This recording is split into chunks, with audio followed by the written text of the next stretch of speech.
that I want to leave with you this morning, but I want to focus on one mainly. The first one is Proverbs 18, verse 10. The name of the Lord is a strong tower, the righteous run into it and are safe. Second one, Nehemiah 8, verse 10. Do not grieve, for the joy of the Lord is your strength. And final, Isaiah 41, verse 10. So do not fear, for I am with you. Do not be dismayed, for I am your God. I want you to understand this morning that you have a God. We all believe in a creator, right? And I want you to understand that he's always present and he's always near. And even sometimes when the challenges arises and things are so difficult and hard to get done, I want you to understand that you can always call on God because he's near, he's ever present, and he's there to offer you help, grace, wisdom, direction. You know, sometimes we ourselves think like there's nothing too hard for us to do. But I want you to understand this morning that we're still human beings and we will face things like normal people. But I want you to understand mostly that God has not given you a spirit of fear, but he has given you a spirit of love and of power and of a sound mind. So remember this morning, as you continue throughout your day, and ensure that you're being the best leader that you can be. Whenever things rises up against you, remember God is there with you, and he will deliver you, will guide you, and he will lead you. Amen. Let us bow our heads. Father, we thank you for this time that we can reflect and meditate on your word. And as you have imparted to us this morning, I pray that these words would reside in our hearts. I thank you that it will bear fruit, and I thank you that we'll be better persons, better leaders, mighty God. I thank you mostly that you'll cover us under your blood. I thank you that you'll allow the work to be easy, Father, and give us the grace to continue this journey. In Jesus' name, amen. Thank you very much. Can you now stand for the national anthem, please? After three. One, two, three. Eternal Father, bless our land. Guide us with thy mighty hand. Keep us free from evil parts. Be our light to countless hearts. To our leaders, great defender, grant true wisdom from above. Justice, truth be ours forever. Jamaica, land we love. Jamaica, Jamaica, Jamaica, land we love. Teach us true respect for all. Stir response to duty's call. Strengthen us the weak to cherish. Give us vision lest we perish. Knowledge sends us, Heavenly Father, grant true wisdom from above. Justice, truth be ours forever. Jamaica, land we love. Jamaica, Jamaica, Jamaica, land we love. May be seated, please.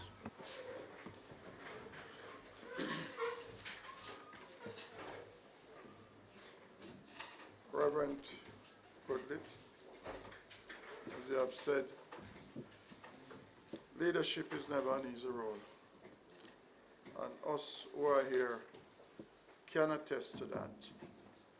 Sometimes persons see us going about our elected political business and even those agencies who are here who are in leadership position, it is usually a very difficult task.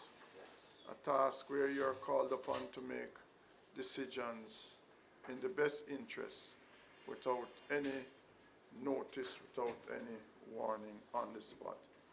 And in most instances, if not all, we have done so in a very commendable way. So once again, sir, let me thank you very much for taking time out of your busy schedule to be here with us today and continue having us in your prayer.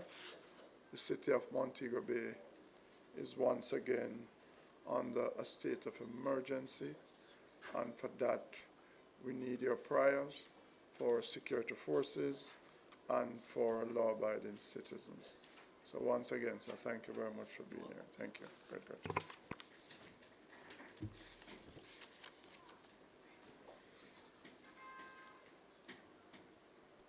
Thank you. Can I now have a notice convening the regular monthly meeting of the Municipal Corporation?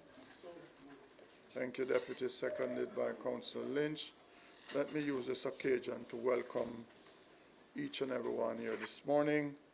We have our CEO, our superintendent, other members of staff from the St. James Municipal Corporation, agencies of government who are here with us today, those visiting friends from the various CDCs who are sitting in the gallery, members of the media. Let me welcome you again to one of our, to our regular monthly meeting of the St. James Municipal Corporation. And let's hope at the end of this meeting, we can say that it was good for us to be here today, because we have completed or we have done the people's business. Apologies for one, Councillor Brown. Is there any other apologies, Mr. Lee?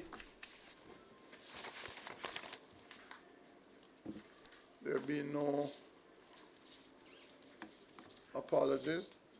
Minutes of the regular monthly meeting.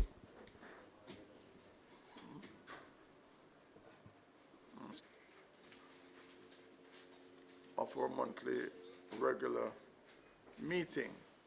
But I will now ask for a suspension of our standing order to accommodate a presentation by Miss Dominique Stone, who is here to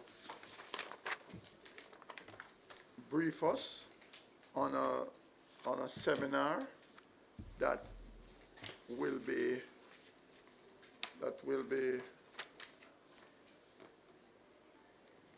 done shortly. Huh? Oh, this is what it was. So why give me this? No, I'm sorry, please. It is to accommodate Mr. Kevin Samuda. Is he here, Mr. Lee? Read is Sam Sharp Teachers College. It is a forum to be held at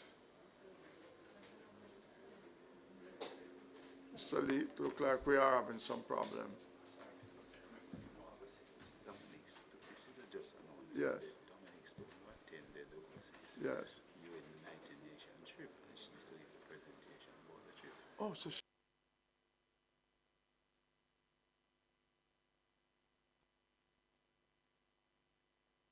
communication, but I was only repeating what was said. Now there's some clarity. We have with us here Miss Dominique Stone, and those of us who were part of seeing to her attending this trip at the United Nations. She's now back and she would like to make a presentation to the council. So, Ms. Stone, you can... Chairman, Yeah. I move for a suspension of the standing order to accommodate a presentation by Ms. Dominique Stone. Yeah, seconded.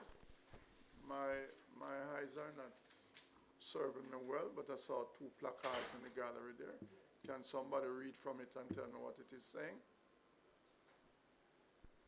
The investigators need attention. We want justice. Community development is all of us business. And now that the point has been made, I would suggest that you, because we don't do that here in this council, and I must say to you and anybody who intend to do that in the future, you seek consultation from the municipal corporation. We are not averse to listening to our citizens, but we must conduct our own community representation in a different style. So we'll address that situation when that time arrives. I'm not sure it can be done today at today's meeting because we have an agenda and that's not a part of our agenda. But I will invite you to sit in the gallery and listen to, or be a part, not be a part, just listen to how we conduct our business at the municipal corporation. Thank you very much. Ms. Stone, you are here with us again. And I will now give you the necessary latitude for you to give us an update as to your trip. Mrs. Marsh. Good morning. Morning. Morning. Let me extend greetings to the mayor, the councillors, affiliated organizations, members of the media and persons in the gallery. Let me first start by expressing my deepest gratitude and appreciation to the Municipal Corporation and the mayor for giving me the opportunity to attend the Economic and Social Council Youth Forum at the United Nations. Firstly, the Economic and Social Council Youth Forum was inaugurated or created by the United Nations Economic and Social Council under the directives of the President of the Council, Her Excellency Mrs. Rhonda King, to facilitate frequent conversation and engagement of young people, of youth advocates and youth ambassadors to member states and UN officials.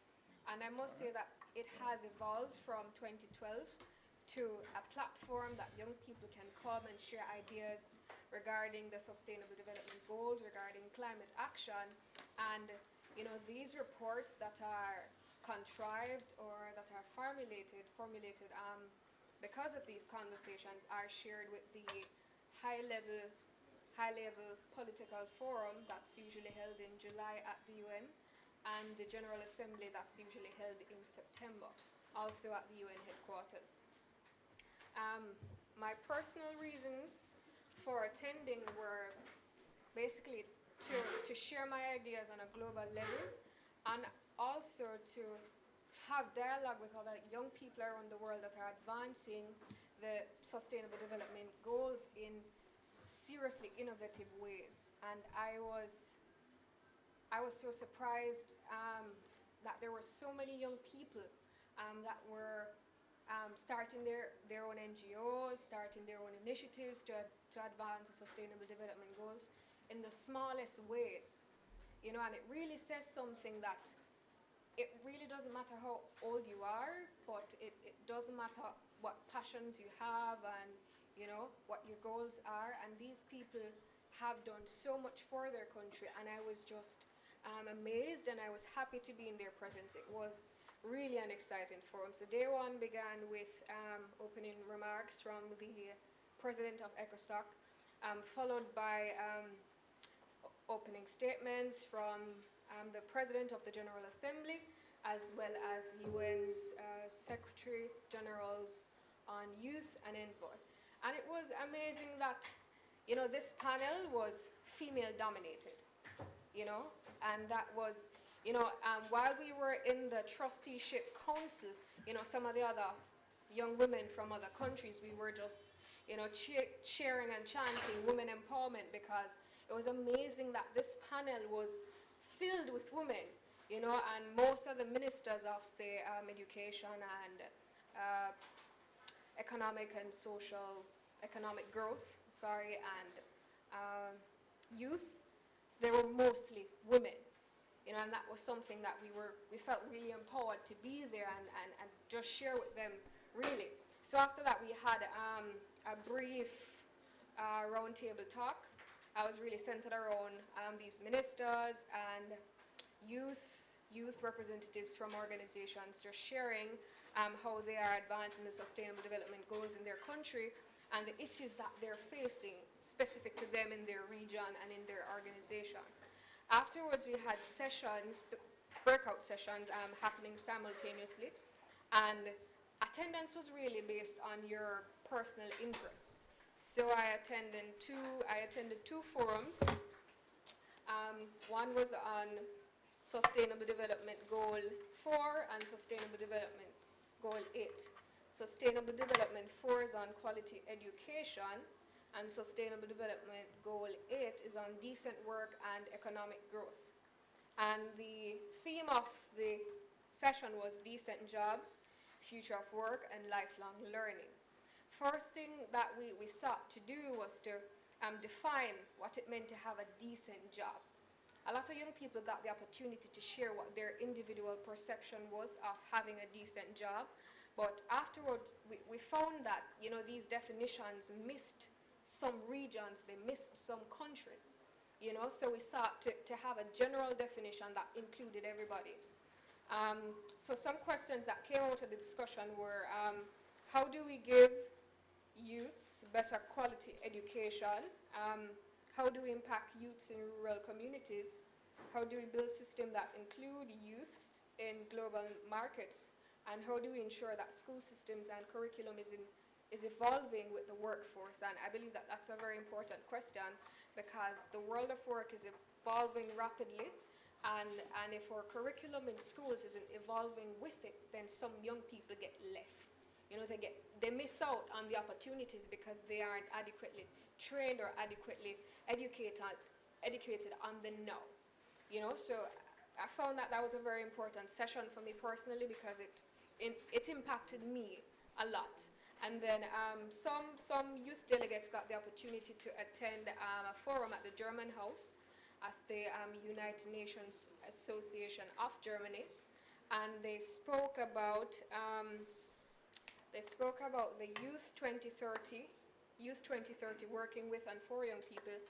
And one of the important programs that they had was bringing the UN into schools. We found that a lot of young people in these countries, they weren't informed about the UN, what it was, what the SDGs were, and what the UN was doing to facilitate the advancement of the SDGs. So they implemented a program in Germany to facilitate awareness and empowerment and enlightenment on the SDGs. And basically what we wanted to know was, how could we adapt this program to tailor it to different countries so that this program could be implemented in schools all over the world? So we're still working on that report, and I'd love to share it as soon as I get it. So that concluded day 1, and day 2 we had a lot of other sessions. I went to UNICEF, and one thing to note about the UN, everything is on like a stretch, every organization relating to the UN. So when you get an email telling you to go to UNICEF and you don't exactly know where UNICEF is, that creates a problem, So thank God for GPS and Google, where you can type in, okay, UNICEF building, and it guides you. So that was a great help for me. So we went to UNICEF and we discussed Generation U. It's basically a program that really scrutinizing the workforce, where young people are now, because we found that a lot of policies are being implemented that aren't catering to young people. Policies that aren't needed because they don't benefit young people in the long run, right? So they were basically scrutinizing these policies and how we could implement other policies to run with the direction that young people are in, because most young people now are interested in entrepreneurship. So we wanted to know how the UN could facilitate more entrepreneurship opportunities for young people.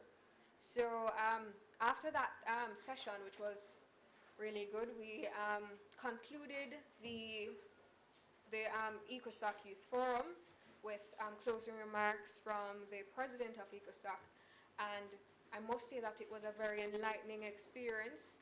I learned a lot, I gained a lot of network, and we're still working. I mean, a lot of youths from Ecosoc, we're still working in terms of reports and meeting up again at other youth forums and seeing how we can all advance the sustainable development goals. So thanks again to the council for the opportunity, and I hope that a lot of other opportunities come up where other young people can go and experience events like this and take part and impact global change. So thank you. If you have any questions. Thank you very much, Ms. Stone. And from the report, you have done us proud. I will now ask Councillor Cook to bring remarks on behalf of us as councillors and the administrative staff. Councillor Cook. Yes, good morning, everyone. Indeed, it is my pleasure on behalf of the councillors and the St. James Municipal Corporation to say to you, Dominic, a very warm and sincere thank you for representing us and made us really proud of gathering information and at least coming to share with us this morning. And what you have said, we have taken our notes, and absolutely the SDGs and other aspects of local government will be putting into practice. Thank you. Thank you very much, Councillor Cook. Mr. Chair, can I? Yes. Thank you, Mr. Chair. I must say, although Councillor Colleen Cook has given thanks, I really want to say I'm very, very proud of the presentation this morning. And I do this mainly because of how she presents 1 and 2. She's a member of my division, and I want to give her a round of applause. And I really want to personally give her a round of applause. Thank you. Mr. Chairman, may I, at the beginning of this meeting, Mr. Chairman, you call our attention to 2 placards in the gallery. I must say, humbly, Mr. Chairman, I think it was quite unfortunate for us to have this sort of display in this forum at this time. I am quite aware, Mr. Chairman, that there are CBOs, there are community-based organizations, you have the CDC, you have SDC, and even just last week, Mr. Chairman, you have the Mayor in Parlor series where there was a live broadcast in Sam Sharp Square where persons who have concerns could come and hear their concerns. Not only that, Mr. Chairman, the individual that made the publication or the announcement, so to speak, I don't know if she's speaking on behalf of a community or she's speaking for herself. So it was quite unfortunate, and I would suggest, Mr. Chairman, that a demonstration of this magnitude there must be advice given before it is taken to this forum for such a demonstration. It was quite unfortunate, Mr. Chairman, and I do hope it never happened again. And it's not that we want to silence our citizens, but there are other forum that is geared for that. Okay. Thank you, Mr. Mr. very Chairman. much, and I shared sentiment of that. As a municipality, we are open for discussion. And we have oftentimes gone far and beyond our capacity, our capability to make sure that we treat our citizens and treat our citizens right. That said, can we now revert to our regular monthly meeting, and we'll now go to matters arising.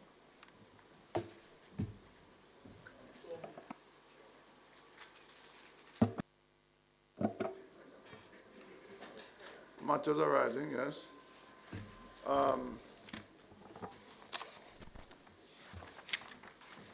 Superintendent, there are a number of issues here that affects your office, and see if you can expedite your report, please.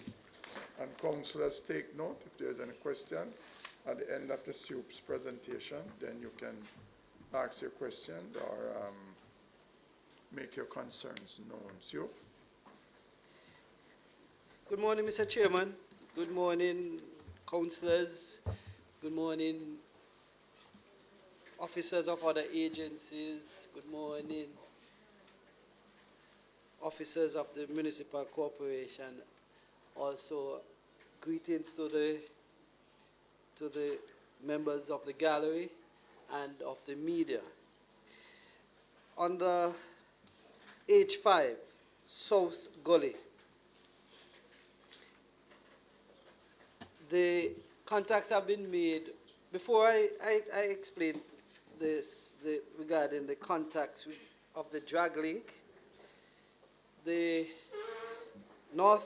South Gully was clean. The Princess Street silt trap and the Creek Street silt trap, they were both clean by NWA in April.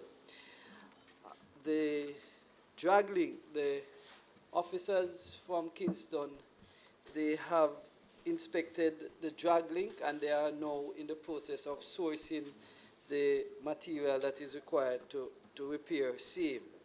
That was what I was informed. That's the information I received from the parish manager from NWA. North Gully, that was also cleaned. All the traps on North Gully were cleaned by the NWA during April. The lower section that is maintained by the Municipal Corporation is been done, and it has been done to the satisfaction of most persons involved.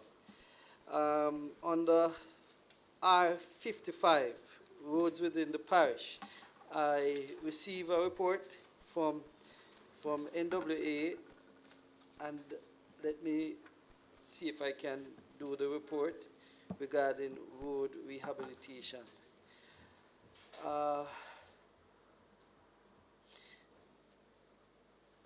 There are a couple upcoming projects that they want us to highlight. There's a $7 million Catherine Drive rehabilitation project that will be coming up shortly. There's also a $76 million Fairfield to Point road improvement project. It is presently at Cabinet for final approval, so that should be started shortly. There are some projects that are on the way presently. A $9.6 million Blue Hole rehabilitation, it is now at 60%. The asphalting has now commenced. $26 million Farm Heights Boulevard Road rehabilitation to start this week, and that involves rehabilitation of 2 kilometers of roadway and drainage, and they are in the preliminary stage, Councillor Lynch. $24.5 million Montego Hills Road Rehabilitation Project, and that includes 350 meters of roadway. So, Deputy Mayor, that will start shortly because it is in the preliminary stage. $21 million Virgin Valley to Somerton road rehabilitation project, and this is rehabilitating 800 meters of roadway, and this is on its way presently. Iowa Lane is 90% complete. That's $19 million. That's $19 million.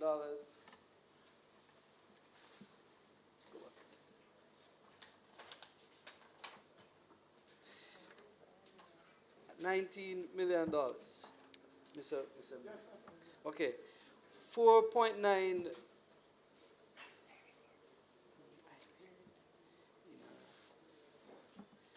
Open out. Okay. $4.9 million Belmont Road rehabilitation, and that is rehabilitation of 250 meters of roadway, and that has been completed.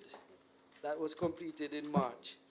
And if you look in the minutes, under drain cleaning, all of those drains that were mentioned in the minutes, Providence Gully, Rough Gully, Rose Heights Gully, Capital Heights Gully, Melbourne Drain, Valencia Drain, Rosemount Drain, People's Arcade Drain, all of those drains were cleaned in between March and April. No, I didn't. They haven't.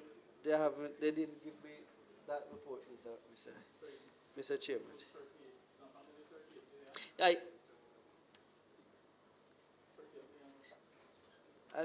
I'm not sure. I would have to check that, but it could be under the $38 million that was reported on before.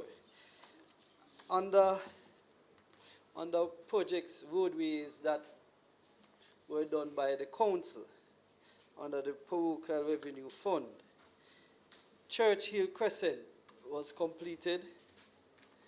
Wingis Road, and that is in Catadupa area, was complete. And Church Hill Crescent is in Flanker, in the Flanker community. That was done by us? Yes. I could give you approximate value. Okay. That is okay. Because the citizens need to know. Okay, approximately $2.5 million were spent on Church Hill Crescent. Wingis Road, approximately $3.5 million from the Parochial. All of this is Parochial Revenue Fund that I'm reporting. Our road maintenance that we receive. Market Circle, Bevin Avenue, we spend approximately, and this is, I'm reporting on the road repairs aspect, not the drainage report. But does the road repairs, we spend approximately $1 million repairing, resurfacing sections of the Market Circle and Upper Bevin Avenue roadway. In Mount Pelier, we spend approximately $600,000. And in Shortwood Road, in the Catadupa Cambridge area, we did some rehabilitation on a drainage, but we had to repair the roadways, and it came to about approximately $1.5 million of road repair works that were done on Shortwood. Mahogany Road, and this is in the Anchovy area, and in the Cambridge division, we did approximately $2 million worth of work were done on the Mahogany Road. Cherry Gardens, Beverly Hills, it carried over into the early part of this month of May, but we spend approximately $2.5 to $3 million. Please do not quote me on it. As I said, it is just I didn't have the figures with me presently. Jericho, and that is in the Beverly Hills, and the Cherry Gardens is in the Norwood area, Councillor Cummins area.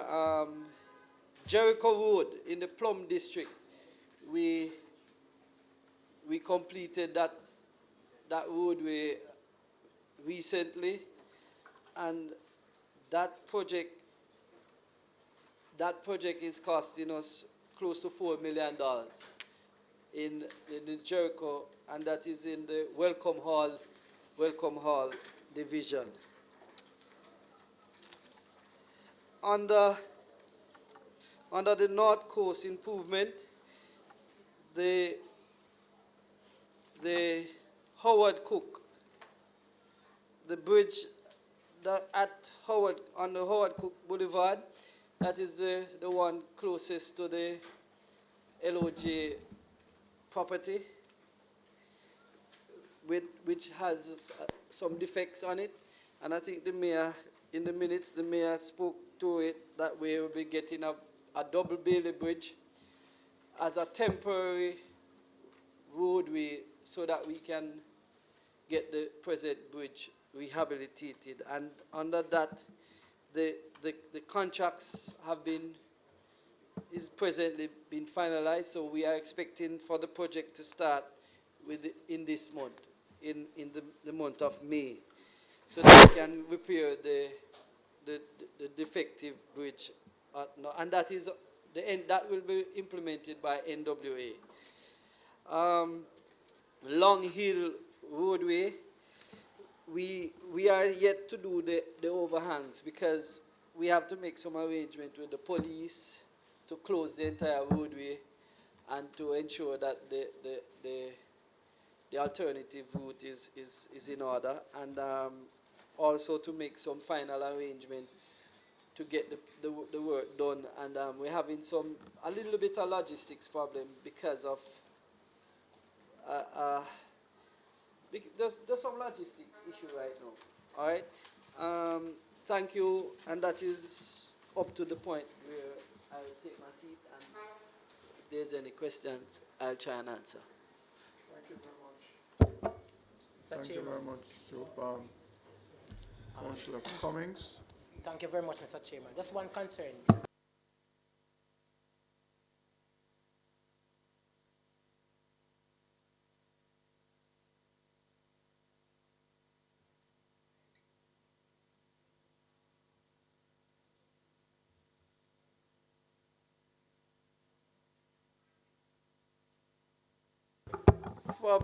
From the report that we got, it is in the Norwood area, Mr. Chairman. And Chairman, just a possible correction. Under the roads, the drains that were cleaned by the National Work Agency, I noticed you have superintendent. I noticed that you have a rough gully. Where is that?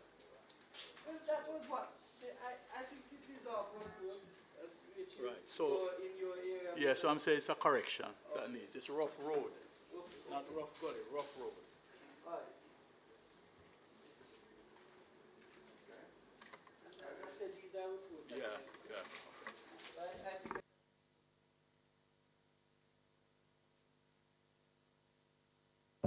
Any further observation? Well, just a comment. I can see that through the central government and local government, a number of roads are being given some attention at this time. From the National Works Agency, some $190 million is being expended to rehabilitate roads across several communities in the parish. And I see where the municipality over the last couple of months have expended some $17.5 million to rehabilitate a number of roads. There is no doubt in my mind that there are several roads that are equally in need of attention. And there's a saying that everyone thinks that their burden is heaviest. And of such, I will just ask the citizens to exercise some patience. We didn't get here just now. And I'm hoping that at some point, we'll be at a stage where the whole question of deplorable road condition will be not as prevalent, but there are still roads within the parish that needs serious attention. Thank you, Superintendent, for that comprehensive report. Request from Equalization Fund. Mr. Lee. We have not received any additional funding, Mr. Chairman, but we are still monitoring the requests that we have made, and we hope to be getting some in short order. Thank you very much, Mr. Lee. Well, I will now take a report from the solid waste activities in St. James. And Mr. Robinson, I haven't seen you in a while, sir, so I would imagine that you are here with good news. Thank you. All right? I'm still around, sir. No, but you didn't hear what I said last. I hope you are here with good news. Yes, sir. Somewhat, sir. Somewhat. His Worship, Mayor Omar Davis, councillors, representative of other agency, the media, residents in the gallery, citizens viewing via TV. Good morning. First, let me apologize for the absence of Mr. Garland Edmondson, Regional Operation Manager, who is attending a meeting in Kingston. The report has been circulated, and I will just highlight a few here. Sweeping, picking up, and collection continue to be done on a daily basis. 40 kilometers of roadway are swept daily. Collection, 16 units work during the period, to include 3 mini compactors, though insufficient to effectively collect the 210 communities. They operated maximum utility in order to keep the backlog at a minimum. Backlog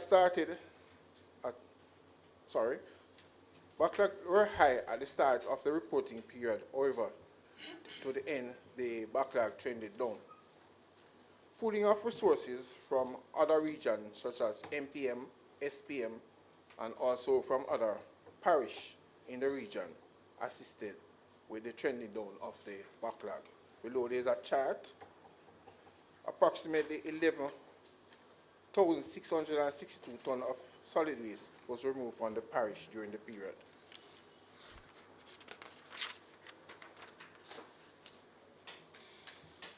The market, we continue to collect waste at the market on a Thursday and a Sunday. However, we are seeking the municipal corporation's assistance in having the vendors moving on Fosdick Road be placed in the parking lot in the early morning on a Sunday, so as to allow us to properly sweep the Fosdick Road area.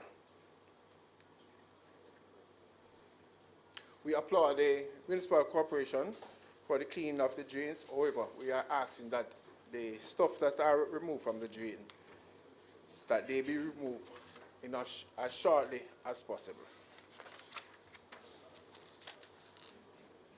Illegal dumping. We continue our effort to rid the parish of illegal dump sites. The project at Suella Avenue, while not completed, has shown the result that we are hoping, because there is no dumping taken in that area. Phase 2 is the beautification, and we are hoping that within another 2 weeks that the area will be beautified. Bulky waste, 19 loads of bulky waste was removed from the parish, from areas such as Crawford Street. Cover and continue at the site, acceptable level. Community engagement. We continue to engage communities via update to CDC and other community groups, via WhatsApp, daily Facebook updates, community meetings and workshop, daily telephone call. Chairman, that is the activities for solid waste during the period. And I thank you all for listening.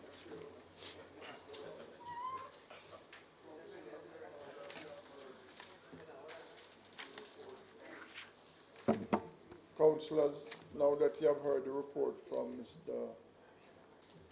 Robinson, is there any question, comments?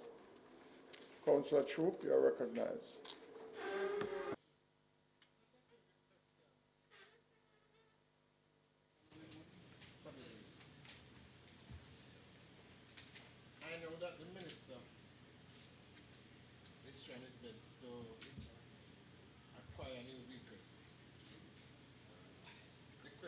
want to ask, are those vehicles are properly being service?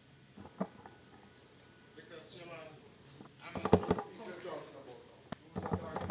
new ones, the new ones. The new one that is here now. All right, I understood. just want to ask that question. Are the new ones being properly serviced? Because I am not going to talk about any collection this week. I just want to find out because next year, if they're not properly serviced, they're going to go back in the same state that they are this year. Thanks for that observation, Councillor. I see you want to respond, Mr. Robinson. And the units are still on warranty, sir, and there's a schedule which we are following. That's a new vehicle. All right, good.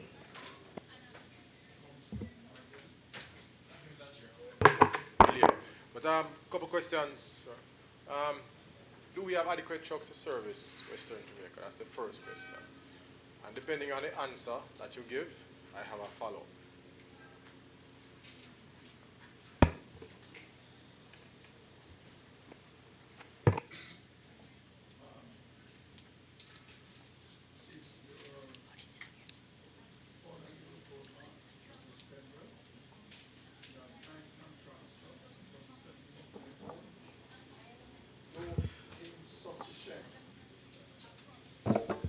All right? So what they have is 9 contract units and 7 company units. And that is woefully inadequate to effectively collect garbage in the 210 communities in St. James. So that answers your Thank you, Mr. question. Chair. So if you have any And comments. that sets a tone for the argument I'm putting forward, Mr. Chair. I happen to know of individuals who have decided to go independent and import garbage trucks into Jamaica. I know of one individual presently who just recently got 4 trucks here. And I see these garbage trucks as I drive around, some in my division and some in other areas, parked. Grass growing through them, trees growing through some of them, brand new trucks. And I don't know if there's something that I'm missing in terms of you're short on trucks, all inadequate, but I see independent persons importing trucks into Jamaica and they're not being utilized within the system.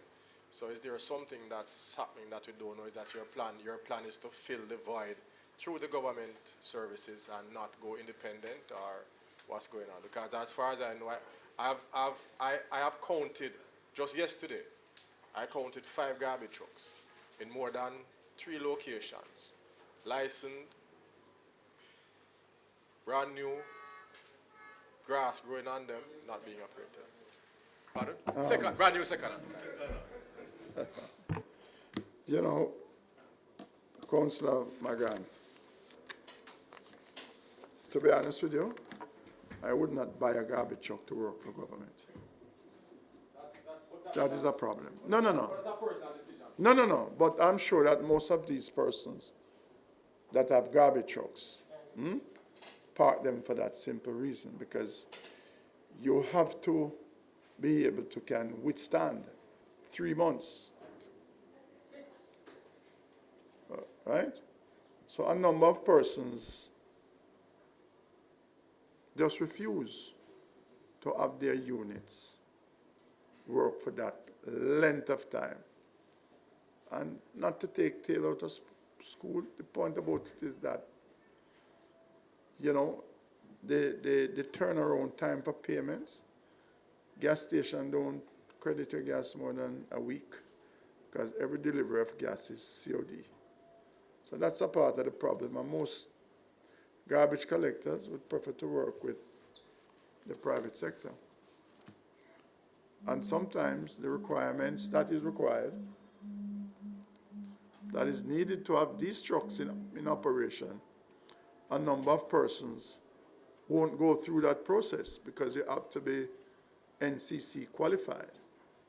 And as a result of that, that in itself entails some upfront spending to clear certain obligations and to make you and put you in good standing.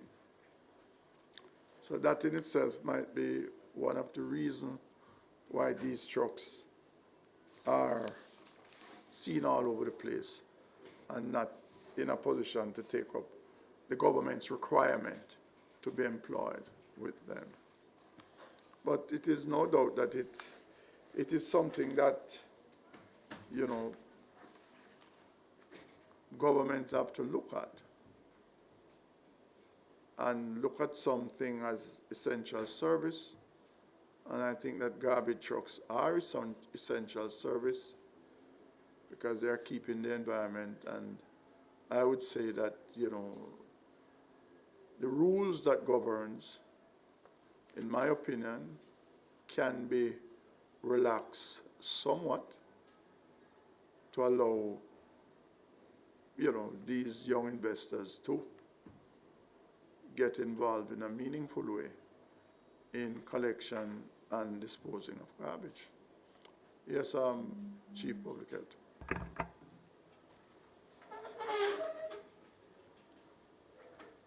Morning, everyone.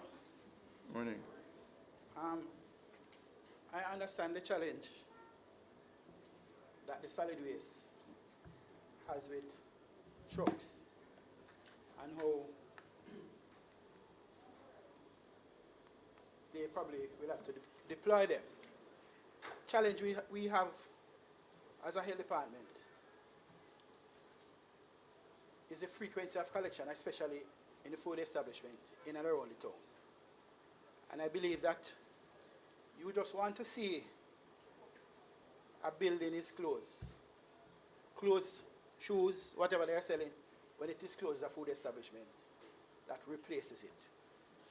And when you visit these properties, you would have seen the trucks in the morning. But at 9 o'clock, when you visit that property, it's like garbage was never collected from these premises.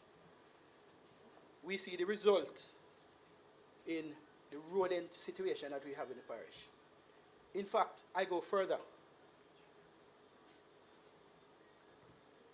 Based on inspections, we have reason to believe, based on evidence, that some of these very persons that work with the Solid Waste Management Authority are removing garbage to include food to their place of abode. So you go there, and persons is a garbage heap within these communities, and it starts to create a problem. We want to see how best we can deal with, one, with the frequency of collection of garbage within these businesses, and two, how we manage even persons, the contract persons with solid waste, how they dispose, the final disposal, and if from collection to disposal, if it is really being done. Because what we are doing now is spreading the rodent population from the town further into the communities, and it is causing a problem. It is a very timely observation, Mr. Wallace, because what happens is that especially when the garbage is taken from the hotel, these trucks stop at some point and they go through the garbage and remove from the garbage things that doesn't become garbage anymore. And you're right. I wouldn't even like to mention some of the things that they have removed. So it is a problem. And I don't know how that situation can be monitored, Mr. Robinson. I know your trucks don't normally take up hotel garbage, but most of the trucks that do hotel garbage, it's a roll-on and roll-off. So that means there's easier access to go through what is in those roll-on. In the compactor trucks, it would be much, much more difficult. But you're right. The same garbage truck, you see two drums at the side of the truck, and that is drums to collect food for some other animal. And you're right, it creates a major problem. But there's an observation that I would like to make, and Mr. Robinson, not because you're taking up garbage, your trucks must look like garbage. Because, believe me, some of these trucks, they're sometimes dirty beyond recognition. And a good power machine will take less than 60 minutes to blow off these trucks to make it look good. And I think that when you take a truck to the dump, it should not be coming back looking like a dump. Right? And I've been approached by several persons to say, why is it the garbage truck have to be so dirty? And especially the ones that are owned by NSWMA. And that is something that I would love to see. You can set up a wash stand up by the dump, that as soon as they finish, they just run through, and you spend half an hour or 3/4 hour. And if you blow it off one time, every day you go up there, you spend 15 minutes and blow it off. And it looks better leaving the dump. It can't be leaving the dump look like it is the dump itself. So let us take some care in that. And sometimes when they're coming back from the dump, the smell that emanates from those trucks, it is unbearable. Okay? So not because you don't get the complaint. I am getting the complaint, so I'm telling you that I think it's an easy process, not a difficult process. I'm sure that Councillor Troop will tell you that he has water, or water runs from gutter across that area where you can get water to blow those trucks off. So I would like, sir, it's not a detailed cleaning, Just blow off a truck, my truck look clean. Thank you. Chairman. Yes, sir. Yes, in light of what Mark has said, I would just like to hear from the solid waste representative, what is the reason why those trucks are not employed?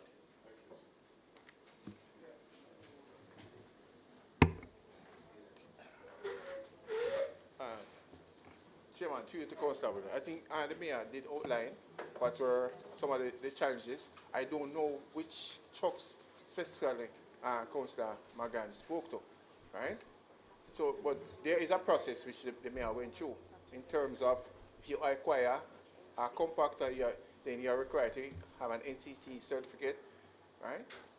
So as I say, I can't speak specifically to the units, but I know this is the process. You have to get your documentation and all that before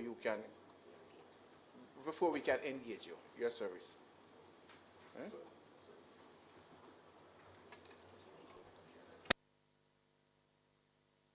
So you're open to hire for trucks on the outside, for entrepreneurs to enter the system then? As long as they go through the proper system. Sorry. As long as you go through the proper system, right? And you have your documentation here, we will engage you, right? Let's hope that answers all of those concerns. Report from the police. Police is here, Mr. Lee. Have you gotten any report? Okay. There's no report from the police, but as we are all aware, the parish of St. James is once again under a state of emergency, and that has been in effect since the 29th of April. And I know recently, Tuesday in Parliament, it was extended for a further 90 days. I will use this occasion, as I normally do, to ask law-abiding citizens, or citizens in general, to cooperate with our security forces make sure that you have all the necessary identification with you. So when you're stopped by the security forces, you can account for yourself in a satisfactory way. So far,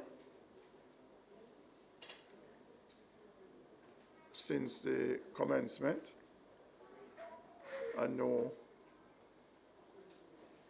we have had, I think it's 1 or 2 murders and a few shootings. I haven't gotten the accurate figures. But I know we had a shooting recently up on the construction site at Cornwall Regional Hospital. And I think there was another shooting 2 nights ago up in the Anchovy Police area. But so far, the response from the citizens is overwhelming. And so we will have to continue to support our security forces. I have spoken recently about putting a stakeholders meeting together, and we are looking at a date that is convenient to all interested parties. So we'll be moving to make sure, because a part of the complaint that were out there is that at the end of or during the period of the last SOE, there wasn't enough intervention. I see where the police have started some intervention in some schools in a particular area. So this committee will sit and analyze and to see the best way forward that we can work jointly, because sometimes what seems to be happening, we are working in a very disjointed way. You will have the SDC doing something, you have PMI doing something, you have CSJP doing something, you have the community-based organization doing something. But if we look at all what is being done and channel the resources that are available, then we could probably get better results. And so this stakeholders meeting will be one such to look at all these areas, to see how the parish can work as a team to eliminate some of the challenges that we now have. So as soon as we have finalized a date, then it will be known, and so we will commence our own discussion as it relates to what needs to be done to this parish, because there's no doubt that as a parish we have some challenge, and we have many challenges, and we have to work as a team. This is beyond politics. Whatever happens, we are Jamaicans first. And we need to look at our community, our space, that we are Jamaican first. And so my appeal to our citizens is to continue to work with our security forces. I know there's a lot of mistrust out there, but there are so many avenues in which information can be disseminated without anyone even knowing where those informations are coming from. Suffice to say, I thought the police would have been here today to give us an update, but possible in with this SOE, they might be stretched. But what I can say, from time to time, I have dialogue with the police high command and the military high command. and I'm satisfied that the human rights is being observed. I'm satisfied that they are working in the best interest of our law-abiding citizens, and I'm satisfied that the results that we are yearning for, we will in no doubt achieve some of those results. As I've said, some inconvenience has started in terms of opening and closing hours. But I've said before, and I will say it again, I prefer life over profit. And so we have to endure what is now happening for things to get better. Once again, thanks to members of the security forces and thank the citizens for their cooperation. Thank you. Sure.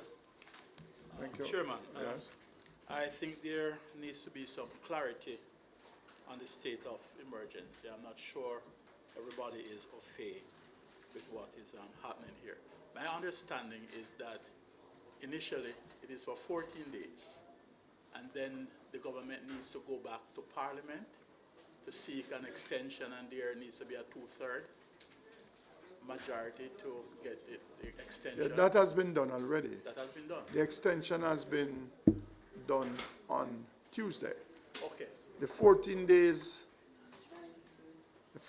is not yet expired, Okay. or should be about expiring now, but they never normally wait until. So it has been extended for a further 90 days. Yes, Councillor Reid. Mr. Chair, I do express hoping that the security force will be here this morning. I'm expressing that same sentiment because I observed something, Mr. Chair, pertaining to the first SOE. What I observed is that we weren't seeing the killing happening while it was on, unless it's some isolated incident around. But now you just mentioned 2, and last night there was one that you don't mention, which is at Barracks Road. I think that is included in the 2. But And you say 2, that one, 2 and that one would be 3. no, that Barracks Road one, I thought it was 1, but that would be included. Well, 2 is actually too much. Too many, yeah. So they should have been here this morning. If that's a pattern we are watching, as I'm saying, I'm observing, they should be here this morning for us to ask them these questions. If this is the case and this is the pattern is going to be followed, it means that the people or the gangsters or the killers don't really have any regards for the state of emergency and they are doing their thing. I hope that's not the case. But as I said before, we are seeing where this one, we are seeing these killings happening while the state of emergency is on. Now, we would want to ask them, what is the plan they would have to really counteract this type of movements that we are seeing if this is really the pattern is going to be continued? And they are not here. So that's one of my concerns, Mr. Chair, which I think is a valid one. Because if we watch them, if we allow the criminals to really start with 2, then it will encourage them to go 4, 5, 6, and 7. And so we want to know what is the plan they have in place. We don't see them to ask them. So I don't know if in your reasoning with them, they observe that and they would have a plan. Or if you don't have that conversation with them yet, if you see them, we would like to know what is the plan they would have to counteract such if this plan pattern is going to continue. All right, thank you. I will take up that discussion when Councillor Chu. Thank you. Thank you, Mayor. Before I start speaking, let me tell you, we on this side is in full support of the new state of emergency. What?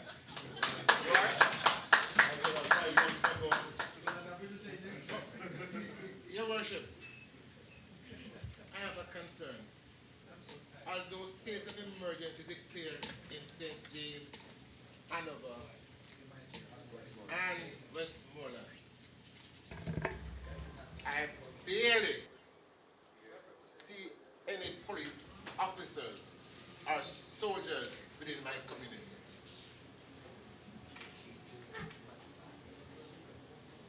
And I am wondering to myself, not publicly, if a state of emergency is something announced for the residents of these three parishes in their mind. Because what I would love to see, Mayor, I would love to see a daily patrol within the communities. Corner of a year, a search at here, I say, boy, we have searched one area. And then again, unannounced, you're coming back and you search the next area. So when the 3 months up, I can feel satisfied that my entire area or division is completely searched, sweep off, and people will know that there is a state of emergency. But right now, people are asking, where is the state of emergency? And that could be in the criminal mind, that they can go anywhere at any time and do whatever they want to do because they're not going to see or buck up on any soldier. So I am asking, if when you speak to them, I prefer to have reaction. I don't like the reaction. I prefer to be proactive. Thank you, sir. You know what I would say about that, Councillor Chu, Nonsense. is that police actions are intelligent driven. You don't just search for the sake of searching. You search because there's a reason for you to search. And not because you don't see the police physically in Granville. It means that they are not on top of what is happening in Granville. And this is where I differ with a number of persons who speak about a crime plan. Police plan change from day to day, minute to minute. They might apply this method in Granville now, and they will never apply it again. Because the threat that poses itself at that time might never arise again. I have confidence that the police know what they're about, and they have just spoken on radio that there are 65 such persons across these three parishes that they are aggressively pursuing, and they're of the opinion that some might have slipped our parish borders. So sometimes, you know, sometimes the persons who are involved in it, the criminals in it, them think smarter than law-abiding citizens, you know. Understand that. They are thinking, you know, they are listening in news just like yourself. And they have their surrogates all across communities that feed them with information. So, I mean, I have full confidence in our security forces. And, Councillor Reid, with the best will in the world, you set rat trap all about near your house, and one rat just come in and bite a banana. That's how it goes. It's really, it's a tedious task, and they will tell you that they can't be everywhere. They don't have the resources for that. Mr. Chairman. So, you know, let us give them time.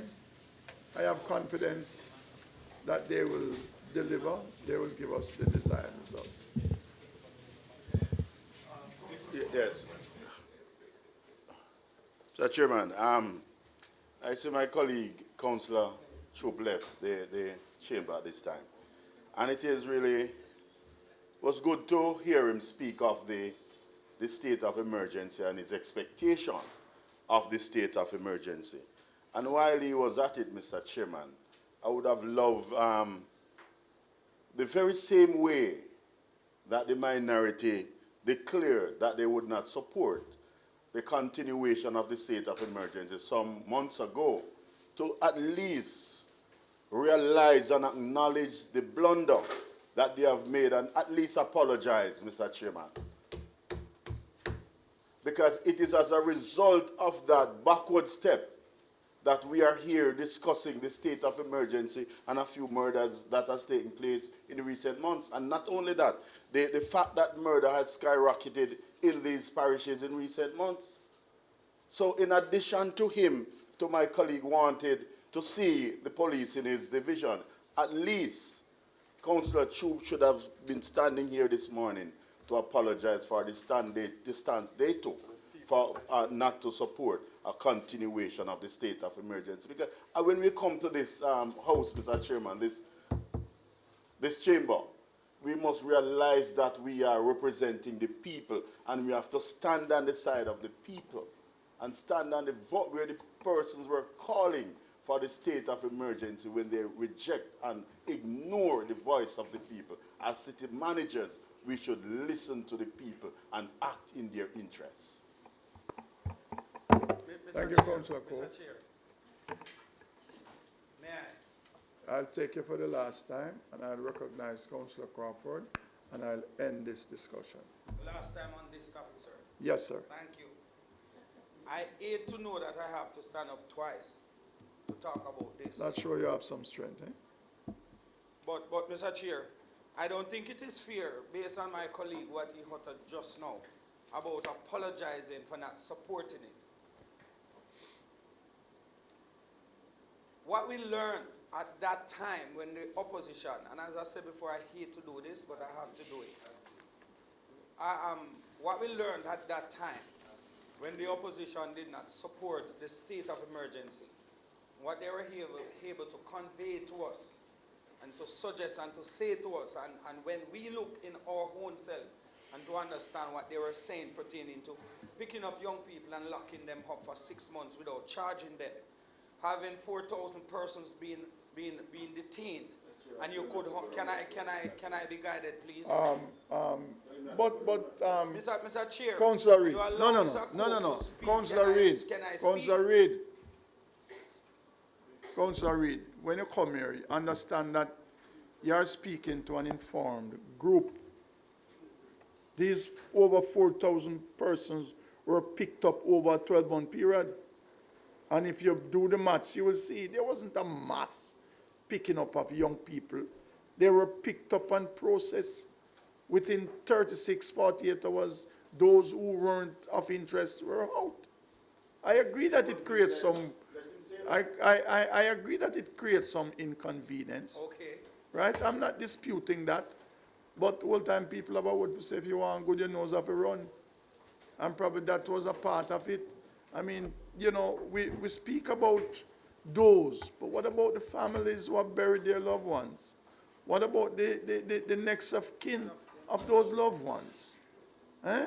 At least those who are here can have some redress. Those who are gone have absolutely no regret, no redress. So it is a position that we have all, and sometimes we make comments and we do things, and in the long run, we realize that it wasn't in the best interest. And in my opinion, I think this is one such thing that was done, because you are on the ground. You are in a very volatile division. You see it and you know it. And I'm sure that, I mean, you know, you can't go against the grain of your party. But I'm sure if you, in your quiet moment, you said to yourself, you know, this thing must continue. I'm sure. I'm positive of that. But, you know, I'll allow you to continue. But please, thanks. Mr. Chair, you have just said that I wouldn't go against my party. That is not this council. I will do what it takes to secure and to talk for the people that send me in this council. Oh. And that is the point I was about to make. And I did not say there was a mass, as you mentioned, a mass. Yeah.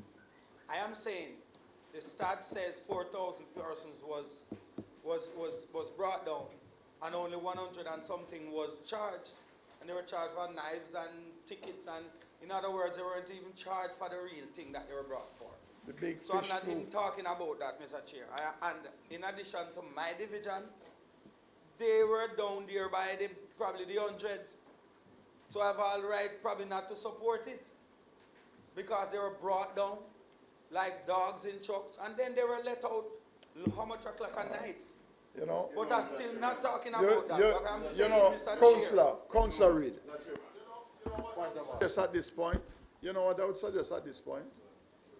Let us tone down and move on. Yeah. Because let in us not fairness, talk about injustice, right?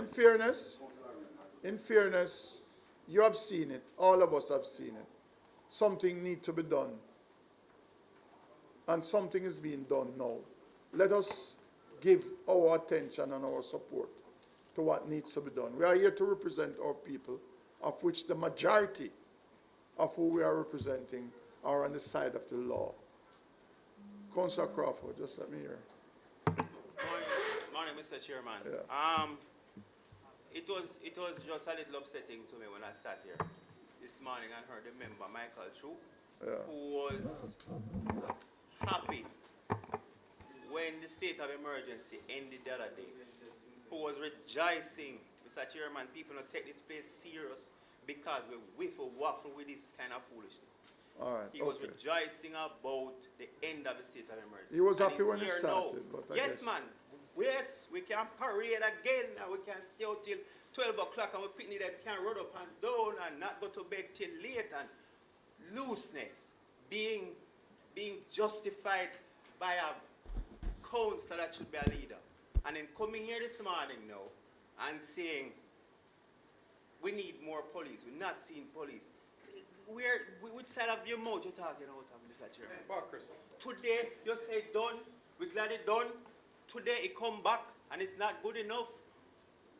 What kind of leadership are we offering to the people, Mr. Chairman? It is most upsetting All right, hear a understood. councillor. Understood, but let us not detain ourselves. It is, Mr. Chairman, I just Let us not detain the ourselves. light needs to be shown And your on these things concern, sometimes your because concerns other people are looking at are us noted. I know, they are and looking saying and they we're are a listening. bunch of. Yes, thank you very much. Thank you very much. And we now on to reports from the Parish Development Committee. Dr. Dove, I know you have always give us a comprehensive report. Can you please now give us the report? Good morning, Mr. Chairman and councillors, members of the gallery, media. Good morning. Just to give an update on some of the activities within the parish from the community organization. I had a meeting with the Combined Disability Association because they do have a concern in relation to being neglected for employment. They're complaining that they do have challenges being employed in the companies. Some of them had done BPO training, but because of the disability, the companies are reluctant to employ some of them. So they're asking for the support from the council. Also, they're looking somewhere that they could set up a proper office. They're now operating out of Catherine Hall.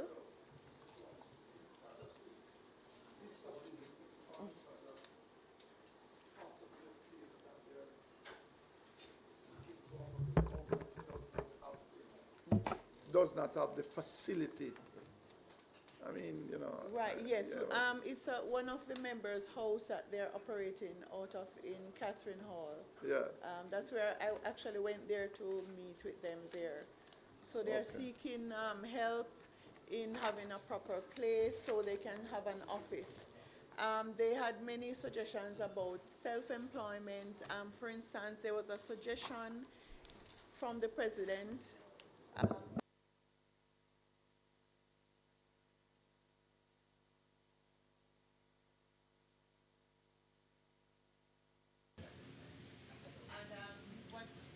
Sorry. What he was saying was that they noticed he has developed the skill of fixing wheelchairs, for example. So he was suggesting that the hospitals could send the wheelchairs that they no longer use that have been damaged to them, and then they could do repair rather than have those thrown out. So that's one means of employment that could be generated. They represent currently 80 members within several parishes, St. James, Hanover, Trelawney, St. Elizabeth. So they're asking for whatever assistance that can be given to them to help them with self-employment because they have different skills areas.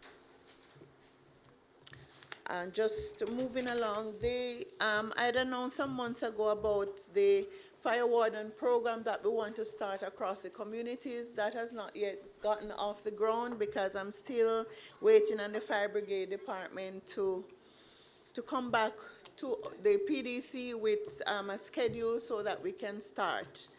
So the request was sent from March and I've not received a response. I've spoken to several persons in the department that I meet at different events, but I'm still waiting on that schedule to come out. I want to commend Mr. Duncan and the department that does the verge cutting and other, the cutting of the playing field. Since we had a PDC stakeholders meeting in March, the feedback has been very good, and the communities continue to get quick response from him for the requests that they have sent in. So I just want to commend him on that. I just have 2 new requests from Mount Salem now and in Adelphi, but he's always there to support and to give positive response. And also the Salt Spring CDC sent a special letter of thank you for the work that he did for them recently. So I'd like his supervisor to convey that to him. In relation to the Norwood Division, we have been working from last year with JPS to get light in the Warwicker area, where you have persons with, having used different means for electricity. I received a letter from the councillor that with over 50 signatures from the citizens within that area. This was submitted to the JPS and they have already responded. They're assessing the request to determine whether there will be a fee for the groundwork to be done or if they would absorb the total cost for that. So I've put the information there. They've already created an account for the project and they will be getting back as soon as possible after their engineer has gone up there to do an assessment on the work. I received a request from the Salt Spring CDC. They've spoken about a basic school that is in the area that's not been used. I understand that it may be under the supervision of the municipal corporation. What they want to do is set up a heart training program there. Currently they're going to Glendevon, where there's a resource center, but they'd prefer to stay within their community if at all possible. So they are seeking assistance. Yes, I've sent the request to the CEO for research to be done to verify for that. There was a request that came in from the Meadows of Irving and Friendship with issues that they're having with Wicon. They actually have retained the services of a lawyer, so the PDC will just be monitoring the problems that are there. It seemed to be a problem with access sales agreements and the gated community that persons are being asked to make payment for. So some persons are willing, some are not. And then there are letters going back and forth. I've attached to the report so that it can be reviewed because the municipal corporation was mentioned in one of the letters. So the information has been sent through so that it can be, both the municipal corporation and the PDC can be following what is happening between Wicon, the lawyer, and the different communities. We'd made a visit to the Adelphi region. We haven't been there for a while, so we went up there. Just to say that they have endorsed the state of emergency because of crime that had started within that region. And in October, on National Heroes Day, they're planning AgriFest because most of that region are agricultural based, so hence the decision to help to boost the agricultural aspect of the communities that are there. Most of the CDCs are planning like Labor Day projects in different areas. Some will be doing beautification within the community, helping the health centers, and other areas that are there, that are within the community. There's a concern about the Orange CDC, though, that they're not being active as before, so both SDC and the PDC will be doing follow-up in regards to that, to get them more active. The Adelphi CDC, they have a daycare center within the area, and they would like to know use that community center also for a Heart Trust NTA training program to help the citizens within that area. So we'll be doing follow-up. There's concern with the Hopetown CDC. They're doing cleaning up of the clinic there. But over the years, the Hamden Estate had given them land for the community center, which is fenced. But because there has been, different things happening with the ownership, what they're concerned with now is security of tenure, that they will still have that land space where the community center is. So we'll be doing some follow-up there to find out who now owns the parish council? Okay, great. So we shouldn't have a problem, because they had a concern as to if they would be, it would be taken over. I am happy to report that Goodwill CDC came out as the best CDC within the area. An assessment was done by the SDC recently, and that was the outcome of that, that assessment. And Goodwill will be having an event, a health fair, working with the National Health Fund on May 21st, and they're inviting persons to attend, to support. Out of the meeting, there are some updates that we got from the SDC. They'll be starting a profile in Hopetown, basically having persons collecting data as to everything that is within the community, the church, the schools, citizens, male and female, employment, unemployment, and other activities within the area. So we'll have that as soon as they have completed that project. And there's a cricket match being planned by Hopetown and Dumfries, which will be starting on Sunday, May 12th, and they're at 2 p.m., so they're inviting the councillors within that area to be there.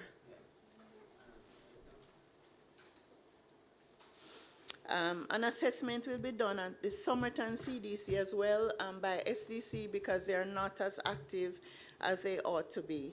And in terms of the Pdc updates, we've received one request from Mount Zion for title. It's a location in Rose Hall where Mr. Rollins had given land to some of the persons there. There's one person who has spoken to us about helping to get the title for that plot of land that her father got, and now she's the person living on it. So we'll be doing follow-up. Last year when we had started work with that area, we were told by the Rose Hall development that the title for all of that area was handed over to the Ministry of Economic Growth and Job Creation. So we will follow up in that regard. Just to mention that Mr. Hines, our secretary, the PDC secretary, has been seconded to the Ministry of Labor for several weeks, months that he'll be there. The ministry is doing a path parenting project for young mothers who have children that will be going to school in September. So basically he's visiting the homes, doing an assessment, and also teaching them what they need to do to stimulate the young kids, so that when they get to start school in September, basic school, then the kids' mind will already be tuned to receive education. A certificate will be given to the young mothers afterwards, so they can actually use it if they want to do a daycare, like, to go out and assist for daycare. So it will offer them that opportunity for employment. And just to finalize, I attended the breakfast launch of the JME International Exhibition, which will take place later this month. It will be May 30th to June 1. I'm actually taking a few of the PDC members who have small business with me for that, for them to get exposure for their business. And it's a very, very important exhibition because from what Jampro advised me, Mr. Hall advises me, they are actually bringing in investors for that event into Montego Bay. So persons who may have small business within their community, the councillors, you can just let me know so that I can add them to the list, because by next week I have to close off with the persons that I'll be able to take, the number of persons for that event. All right, thank you. Thank you very much, Dr. Dove. Is there any question for Dr. Dove? Oh, Councillor for the Somerton Division. Dr. Dove, I know you have a lot of stuff on your plate, but I have another observation, and I see you're concentrating on my area, Somerton and Delphi. And one of the things that came to me over the last couple of weeks, we've been having some violent episodes, some incidents. But I would like you to look into, Dr. Dove, a situation where persons, especially young persons, returning from imprisonment locally, not overseas, because there are a lot of foundations out there to help deportees. But I realize that the ones here that have been detained locally, not detained, but imprisoned here locally, there's not much opportunities for them when they return back to society, for them to rehabilitate themselves back into society. They are not, employment and so on is not easily available. And a lot of them have made a significant effort in getting subjects and so on while incarcerated, right? So, but they face a huge difficulty in getting employment. And I seem to have in my area a large amount of these persons. So, not just for me or my area, but for St. James, just see if there's any projects or programs that we can do for incarcerated youth that have been sent back to the communities in getting them employed or some form of entrepreneurship. If there's any programs for that, I'd appreciate it.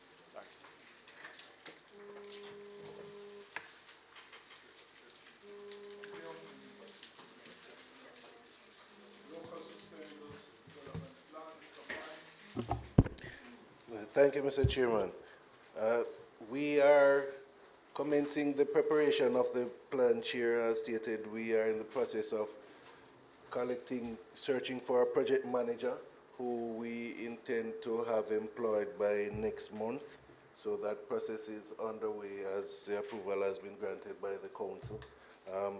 We are also finalizing the review of the parish development order, and which has been, the provisional order has been sent out and is in circulation. And we are also, Chairman, working with our partners to ensure that this local sustainable development plan is one that the other parishes who haven't started the preparation yet can follow, as we are working with the UN Habitat and Cities Alliance to come up with the best strategy as how to ensure that we have the best way of preparing this, Chairman. So the process, as the rest of months leading forward, we'll get more and more into it, and I will keep the council up to date. Okay.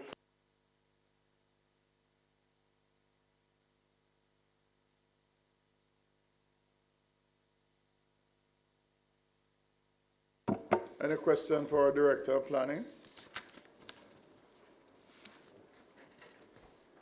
Thank you. Alga news report, and it is before us. Covers quite a number of municipalities, and yours truly seems to focus quite frequently in this publication. I don't know if Councillor Cook, the VP, would like to highlight any discussion that comes out of that retreat that we had recently over in Trelawney. Okay, thanks, Mr. Chairman. The retreat that we had focused on the empowerment, so to speak, of our councillors. There are a few major projects that are on stream in terms of how we can help to strengthen or build capacity of councillors right across the municipalities across Jamaica. In addition to that, I just want to say a full report of the workshop, Mr. Chairman, will be made available to each municipality in the coming week. All right?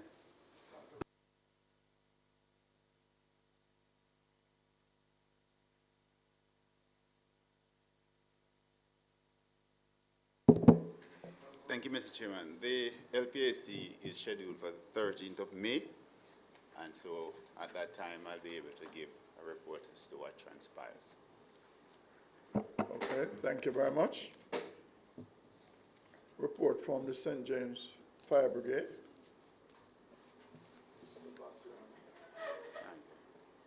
Good afternoon. The parish of St. James currently has 3 units with firefighting capabilities servicing the parish, along with 1 ambulance offering emergency medical service. For the month of April, we have responded to a total of 109 calls for the fire units, and for EMS, a total of 37. Of those 9 calls for the fire units, 14 were false alarm. We have an active hydrant maintenance team, which is currently in the Mount Salem area doing some hydrant maintenance. Of the calls for April, 10 involve structures, and we have a total of 11 homeless. The Barnett Street Station, there is a new scheduled start date for the construction, which is May 27, 2019. Pretty much that's it from me. Other details are contained within the report.